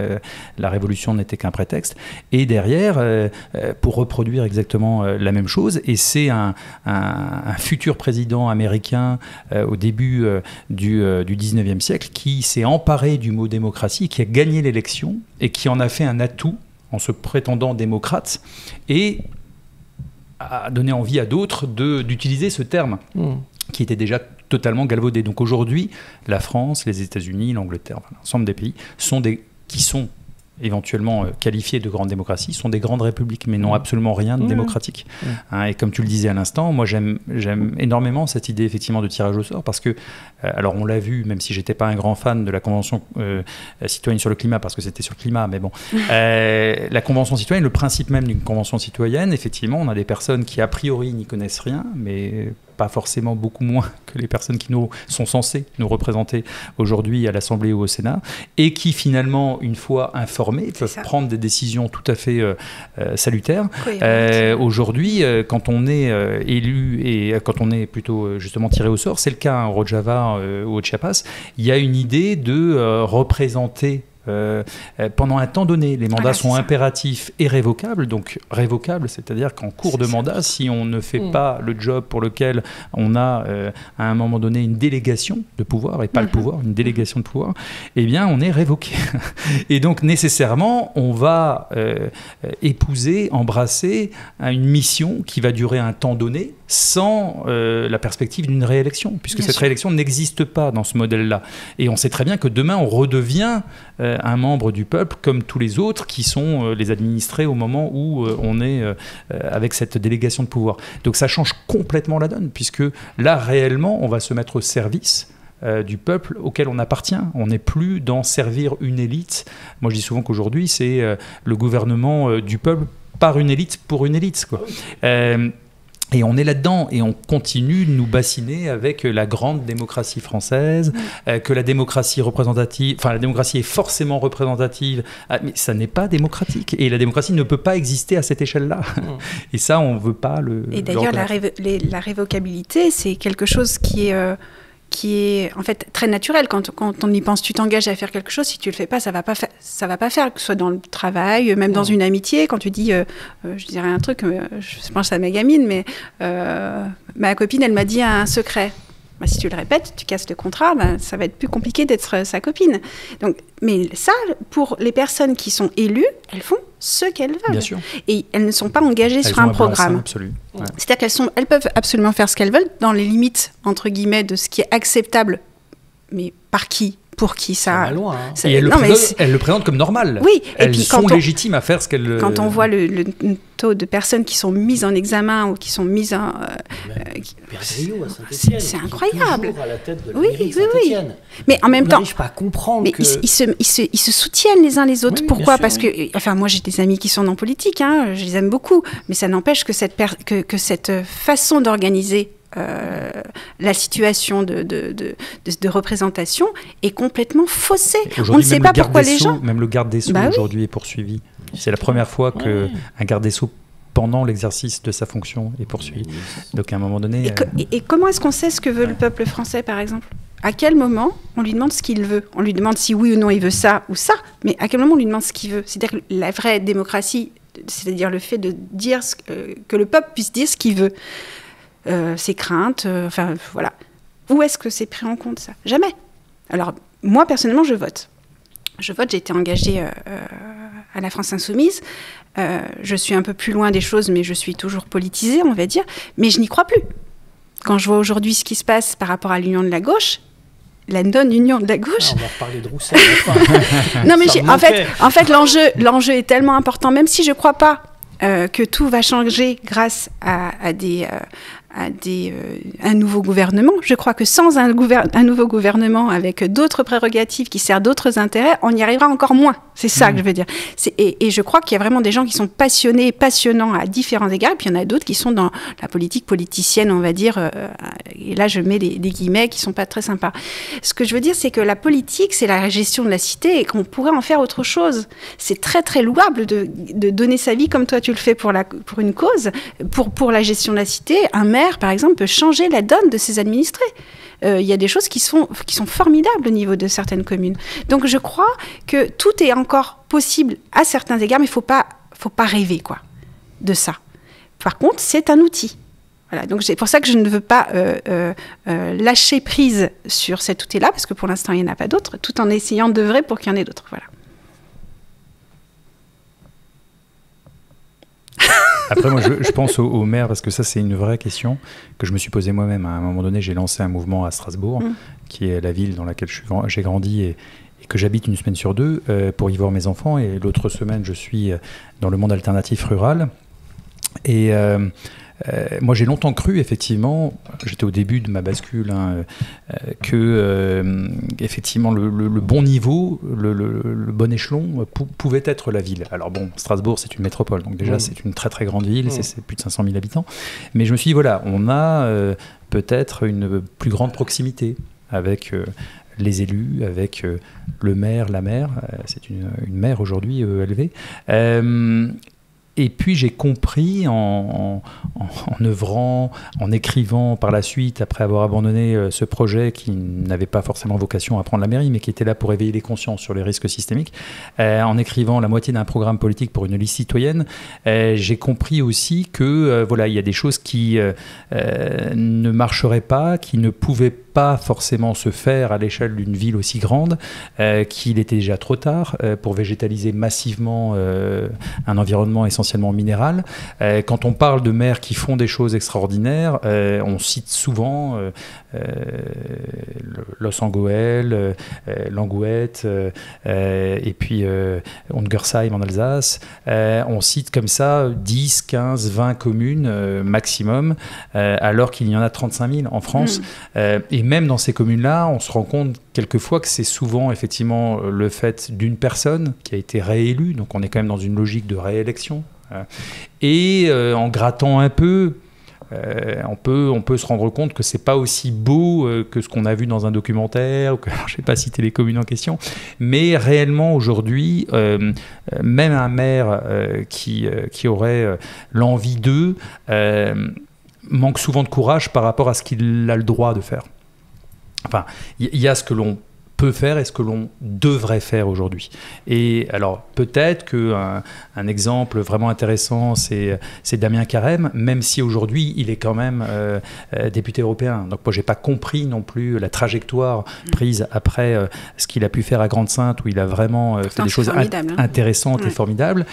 Mais ça reste le fait d'une personne, ça reste quand même le fait d'un jeu politicien local, et ça reste quand même contraint par le préfet, la Comcom et toutes les injonctions qui peuvent être plus ou moins et très souvent descendantes.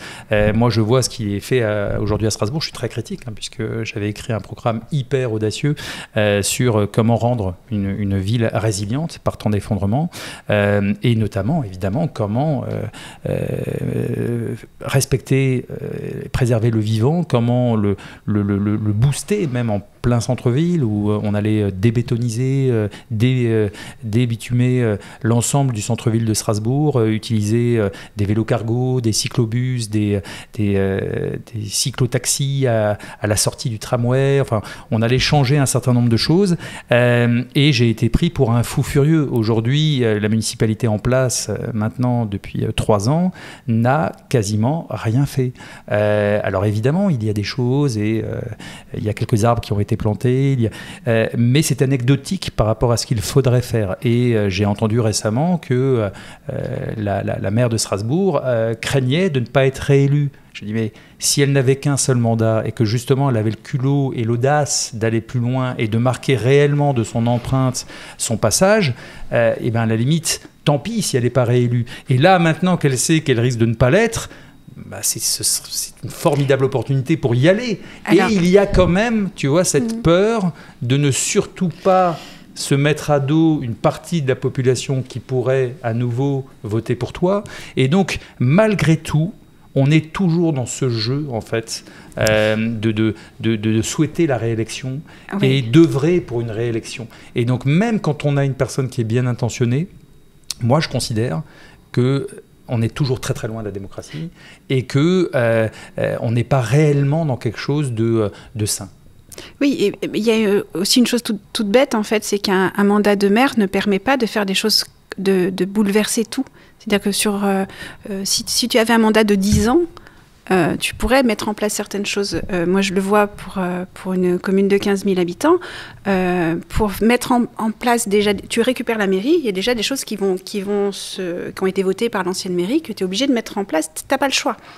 Si tu veux bouger les lignes, c'est-à-dire casser un peu déjà ce qui a été fait ou modifier en profondeur, tu ne peux pas le faire en un mandat.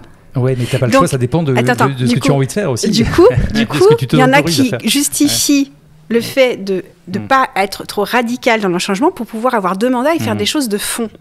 Ça s'entend. Je ne dis pas que c'est acceptable ou pas, c'est pas à moi de le juger, je dis ça s'entend. En disant, je ne fais pas tout ce que je veux faire tout de suite. Pourquoi ? Parce qu'il y a des choses qui prennent du temps et il faut que j'ai 2 mandats pour le faire. Donc je pense aussi que la temporalité des élections et des mandats est complètement... comme on le voit aux États-Unis, ils sont en campagne permanente. Là, on y arrive petit à petit. Tout est fait pour qu'il n'y ait pas de changement, en fait. Et c'est vrai que moi, j'avais énormément je fais partie d'une liste où il y avait tout le monde. Il y avait les communistes, les socialistes ne sont pas venus, ils sont allés avec Macron. Mais du coup, on était différents, mais on s'est entendus sur un projet pour la ville. Parce que franchement, et comme je le dis encore, et je l'ai dit récemment encore, on est différents, oui. Et heureusement qu'on est différents, mais on a quand même une certaine vision de la société sur laquelle on peut se mettre d'accord quand même. Et après, on aura le temps, autour d'un verre, de discuter de nos convergences ou de nos divergences. Mais là, il y a une urgence. Là, il y a des gens qui sont en train de crever de faim. Il y a de moins en moins d'argent pour tout le monde. Il y a de moins en moins de soins. Il y a de moins en moins d'habitabilité. L'air est de plus en plus pollué. Sans parler des cancers en 30 ans. Là, ce que j'ai lu, 85% d'augmentation chez les jeunes de moins de 50 ans. C'est horrible. Les gens sont en train de mourir de ce système. Donc oui, il y a une urgence, donc il faut s'y atteler, mais il ne faut pas faire n'importe quoi. Mais on peut pas non plus... moi, je suis pour qu'on fasse tout à chacun ce qu'il peut. C'est pour ça qu'il y a des choses qui sont dans l'associatif qui servent à rien. Certains disent mais ça sert à rien ce qu'ils font. Mais si, ça sert, parce qu'il y a du lien, il y a de l'entraide, il y a de la connaissance, il y a du lien à l'autre. Et aujourd'hui, la propriété, justement, le système de propriété fait qu'en fait, c'est chacun chez soi avec son truc. Tout ce qui casse ce système-là, qui fait aller vers l'autre, qui fait partager, je sais pas moi, une tronçonneuse parce que c'est l'heure de faire le bois, qui fait un repas en commun, tout ça, il faut absolument y aller, quoi. Sortir de chez soi. Pour ceux qui ont la télé, il ne faut pas regarder le film, il faut aller à la fête des voisins. Et pour moi, ce qui compte le plus, c'est faire avec celui avec lequel on n'est pas d'accord. Et c'est là-dessus où je pense qu'il y a un travail de fond. Je ne suis pas d'accord avec plein de gens. Il y a des gens que j'aime profondément qui ne sont vraiment pas d'accord avec moi. Et par rapport au Covid, il y a eu des gros soucis parce qu'on a failli en venir à des situations complètement ubuesques. Et donc, du coup, en fait, on peut s'aimer quand on n'est pas d'accord. On peut se respecter quand on n'est pas d'accord.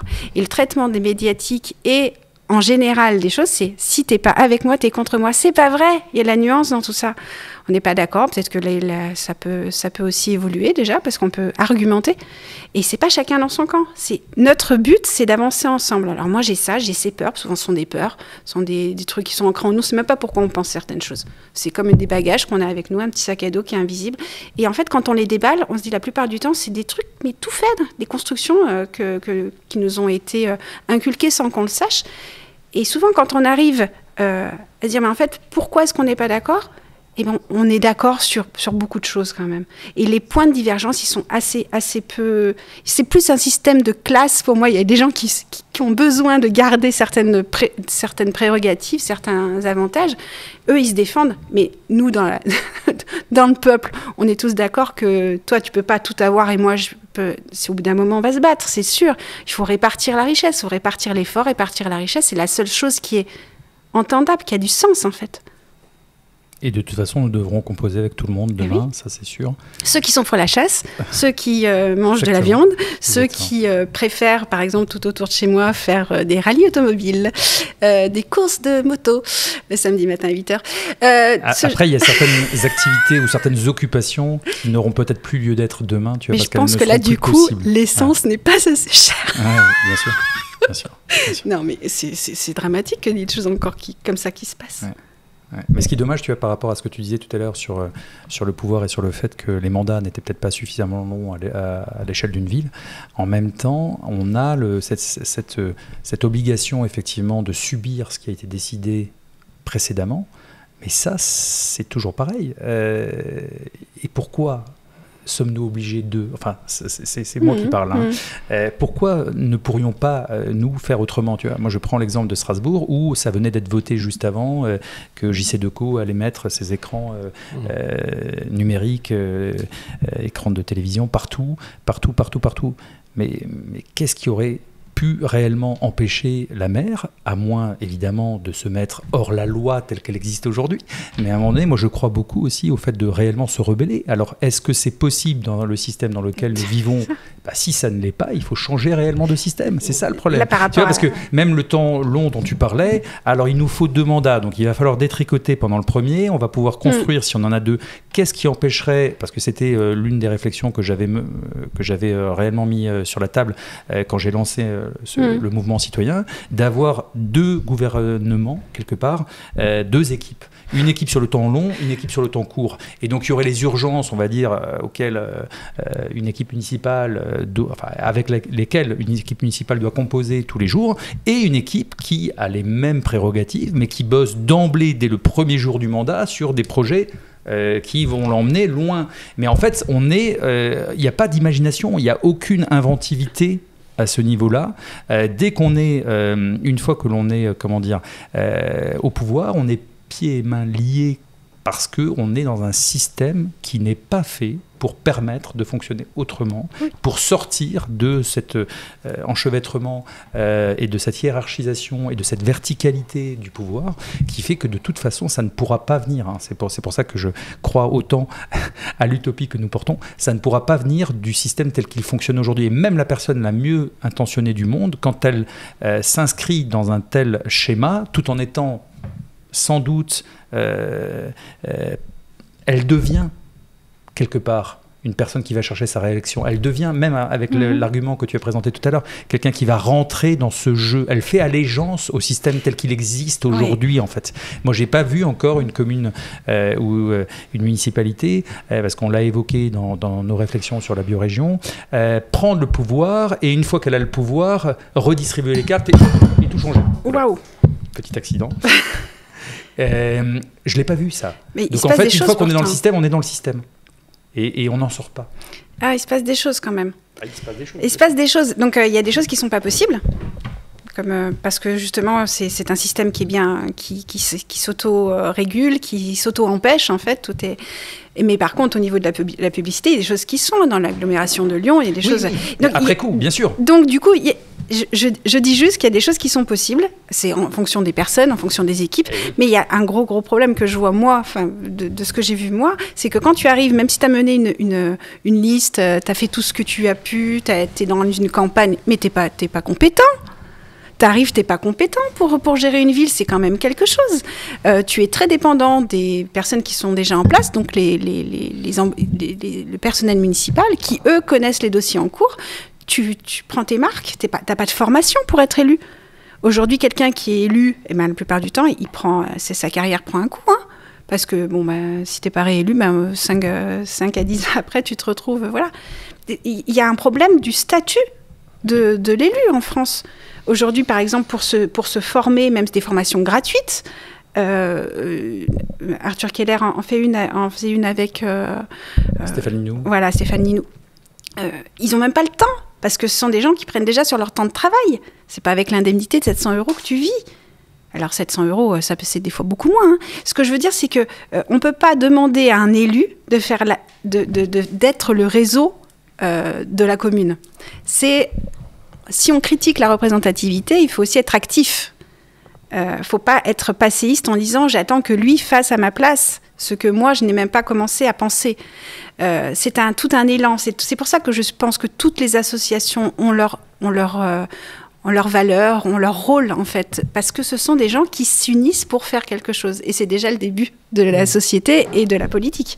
Donc, quand on est face à des personnes qui ont même toute la bonne volonté du monde, moi, je vois... quand tu arrives, tu connais rien. Tu sais pas comment ça se passe la voirie, tu sais pas qui est-ce qui décide pour le goudron. Pour là, le carrefour, c'est la merde depuis je sais pas combien de temps. Il y a déjà eu des accidents. Alors là, il faut remonter à la métropole. Il y a tout ça. Tout est fait pour que ceux qui veulent faire ne puissent pas le faire ou s'empêtrent dans des trucs administratifs. C'est fait pour garder la main, pour que ceux qui ont la main, on le garde, parce que il y a toujours une prime au sortant, par exemple. Hein, on le voit hein, dans les élections. Même si le gars, il a fait n'importe quoi, même s'il est mis en examen, il a beaucoup plus de chances d'être élu que quelqu'un qui est vierge, entre guillemets, de toute histoire. On a besoin de l'aîné. On a besoin de se rassurer en disant, lui, il sait faire. Ah, mais lui, il connaît. Et ça, c'est un problème, parce que du coup, on ne change pas la donne, puisqu'on a besoin de ces personnes qui nous guident. On n'a plus besoin de guide, là, il faut qu'on change tout. Donc, il faut des nouvelles personnes. Et ça, la question, c'est autre chose. Et sans chef, tout le monde peut participer. Dans une idée, encore une fois, une approche anarchiste beaucoup plus démocratique que ce que l'on vit aujourd'hui.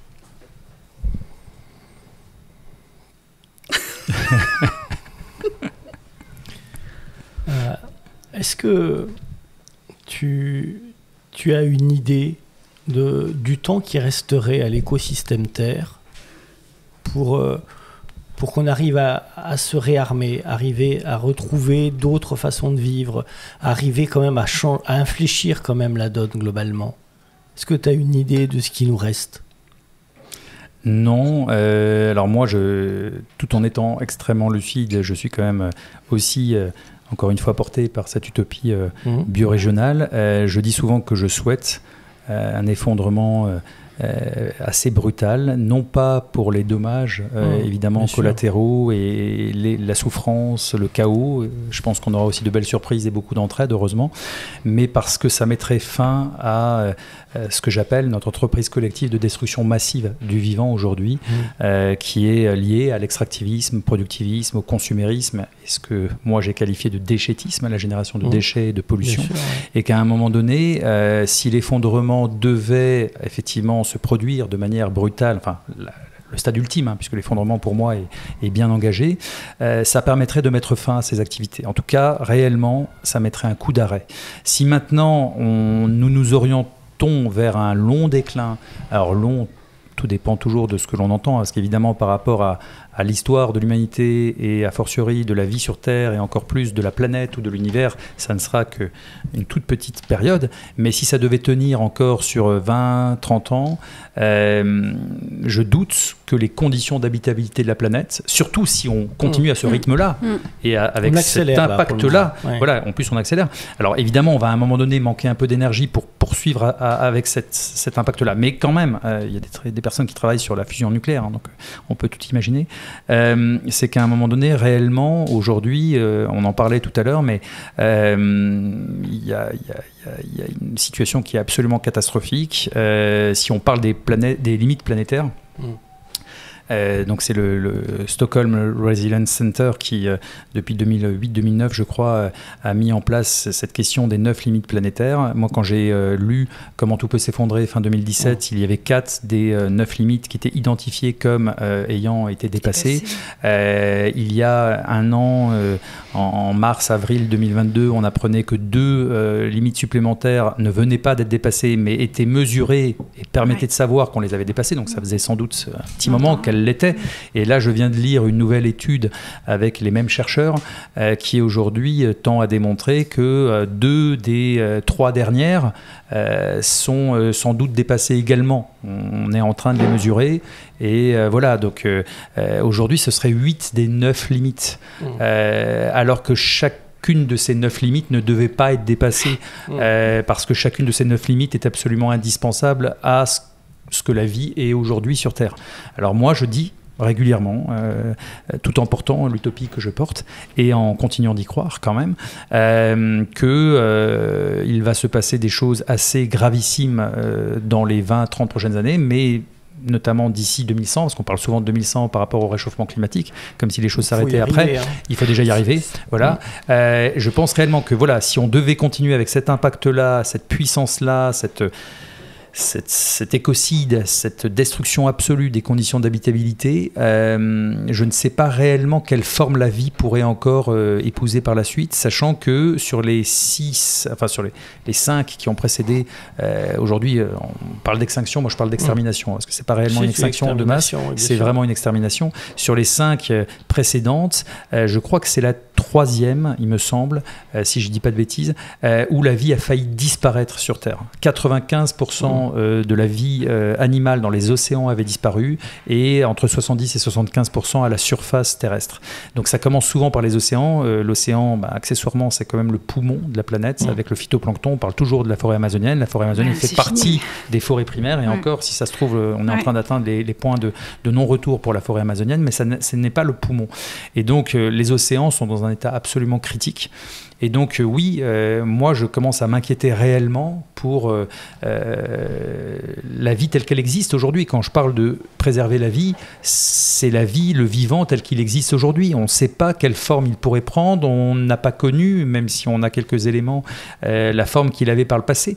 Mais en tout cas, d'avoir cet impact-là délétère sur les formes de vie qui occupent à l'instant T la même maison que nous, c'est absolument dramatique. Et peut-être qu'on est en train de créer les conditions d'une disparition de la vie tout court, je ne sais pas, mais en tout cas, on s'en rapproche avec les dommages que nous occasionnons. On a quand même réussi à dérégler à peu près tous les paramètres. Récemment, j'apprenais aussi, et vous l'avez peut-être entendu, qu'on a réussi même à avoir un impact sur l'axe de rotation de la Terre. C'est saisissant quand même, c'est-à-dire que l'eau qu'on a puisée dans les nappes crée un déséquilibre de l'axe de rotation de la Terre. Donc je pense réellement qu'à un moment donné, la situation est absolument catastrophique, que le climat que je présente comme un symptôme est un facteur formidablement aggravant qui va encore aggraver la situation, qu'elle est réellement préoccupante, que rien qu'à voir, et ça aussi, toute extinction, même si là il s'agit d'une extermination, commence par la déplétion au niveau des individus d'une même espèce. Et donc là, on a aujourd'hui, sur les vertébrés sauvages, les populations ont décliné de 69%, pardon, parce que c'était 68 et c'est devenu 69 depuis le rapport Planète Vivante de 2022. Ça veut dire que quand on a 10 éléphants, on n'en a plus que 3. Quand on avait 10 orang-outans, 10 je sais pas, guépards, on n'a plus que 3, 10 hippopotames. Et donc à un moment donné, nécessairement, avant de disparaître, une espèce perd en quantité d'individus. Donc c'est absolument dramatique et ça peut s'accélérer, ça va nécessairement s'accélérer parce qu'on a des boules de rétroaction qui vont se mettre en place, des effets cliqués, des points de rupture et de non-retour qui sont atteints. Donc oui, c'est absolument urgent, il est très, très tard déjà, c'est urgent d'agir et comme ça n'en prend pas le chemin, la seule peut-être façon que l'on aurait à un moment donné de réagir, c'est de prendre ces immenses claques. De se dire, ok, là maintenant on a vraiment eu tout faux, et même les personnes les plus loin de ces préoccupations aujourd'hui, qui sont dans le déni absolu ou qui sont au contraire, je profite, je crame un maximum de kérosène tant qu'il y en a, tout en sachant que je suis en train d'anéantir les conditions d'habitabilité de la planète, et malgré le fait que j'ai des enfants, moi il y a des choses que je ne comprends pas en termes de dissonance cognitive et comportementale absolue. Oui, mais lui, il a encore ce rêve un peu fou d'aller conquérir Mars, terraformer Mars, formidable quand même, hein, puisque évidemment, avant de terraformer, ce qui n'est pas possible non plus avec l'énergie qui nous reste, il faut y vivre en scaphandre, c'est fantastique. Moi je pense qu'aucun humain ne retournera même sur la Lune, je pense qu'on n'ira pas et qu'on est juste dans un délire. Les mêmes se préparent des bases arrières en Nouvelle-Zélande ou ailleurs avec des armées de robots, peut-être un jour si les humains ne sont plus en capacité de les défendre. Moi je crois vraiment à cet effondrement et je le souhaite, encore une fois brutal, pour qu'il me remette aussi, qu'il rabatte les cartes, qu'on n'ait pas, comme dans Soleil Vert, cette dystopie absolue de voir des riches qui continuent de vivre comme ils vivent et des pauvres qui sont encore plus pauvres, mais les compteurs soient remis à zéro. Alors c'est ma façon de voir les choses, c'est peut-être ma façon de me rassurer, c'est ma façon d'imaginer un avenir qui ne soit pas cette dérive totalitaire absolue, autoritaire que l'on est en train de voir, que l'on subit quand on est gilet jaune, que l'on subit quand on ose prétendre s'opposer à une méga bassine alors qu'il n'y a plus d'eau nulle part. On est aujourd'hui dans ce monde-là et en même temps, et c'est extraordinaire de l'utiliser ce en même temps parce que je suis en train de penser à lui justement, c'est quand les choses commencent à vous échapper qu'un pouvoir s'autoritarise. Et peut-être que le système actuel est en train de, sans en être totalement conscient encore, mais de sentir que des choses lui échappent de plus en plus. Et du coup, il resserre les boulons, il resserre les vis. Et ça, c'est peut-être une bonne nouvelle. Pas pour les personnes qui perdent un œil et qui perdent une main, évidemment. Mais c'est le sentiment qu'on atteint la fin d'un règne, en fait. Et que c'est souvent quand un système, une civilisation était au sommet de sa puissance et qu'elle est incroyablement puissante, qu'elle n'en est pas formidablement vulnérable et qu'elle est à deux doigts, en fait, de s'effondrer. Alors maintenant, encore une fois, quel est le temps qui nous reste ? Je souhaite qu'il soit court, même si malheureusement on n'aura pas forcément mis en place tout ce qu'il faudrait pour amortir les chocs.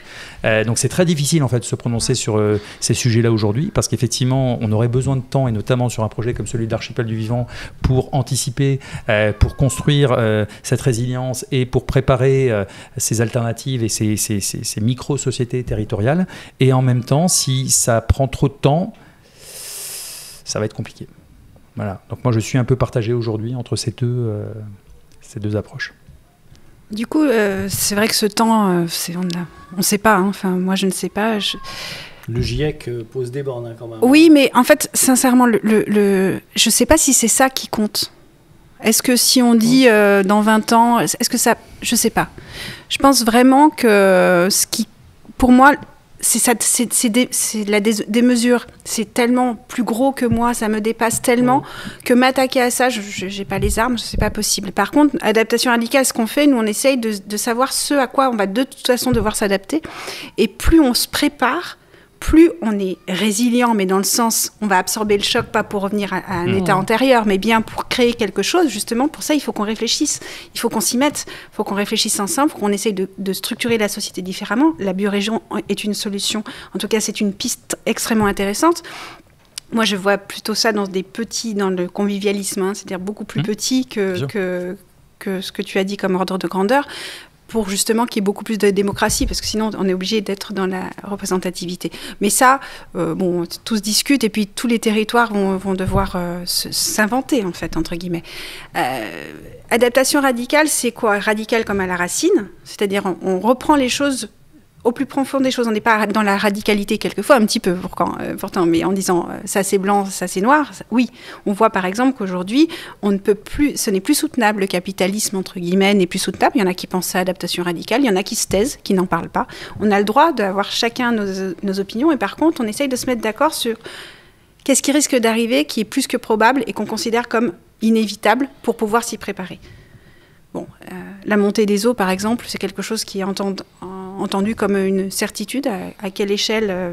Ça, c'est le fait que il va y avoir un climat, justement, qui risque d'engendrer des modifications dans l'agriculture et sur les récoltes. Et tout ça, c'est évident, en fait. C'est des choses qui sont... Donc, comment est-ce qu'on fait pour s'adapter en tant que société, pour que ce soit le plus inclusif et le moins injuste possible, alors qu'on sait que ça le sera de toute façon.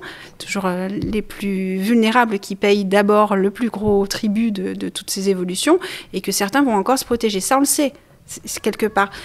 Comment est-ce qu'on fait pour que cette décision, elle soit prise pas par des personnes érudites et que ce soit pas descendant, mais que ça soit montant?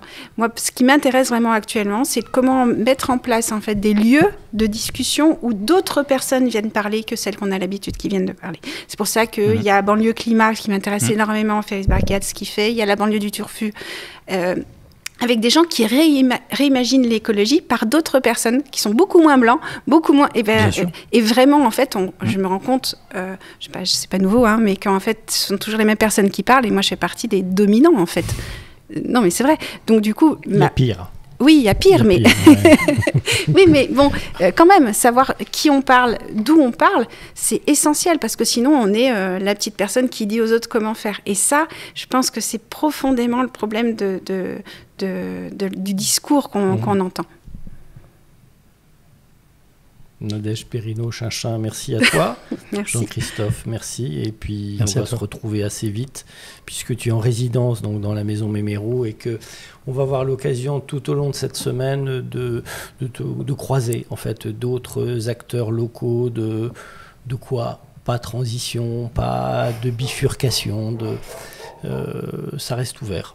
On essaiera de répondre à cette question tout au long de la semaine. Merci à vous deux. Merci de nous avoir accueillis.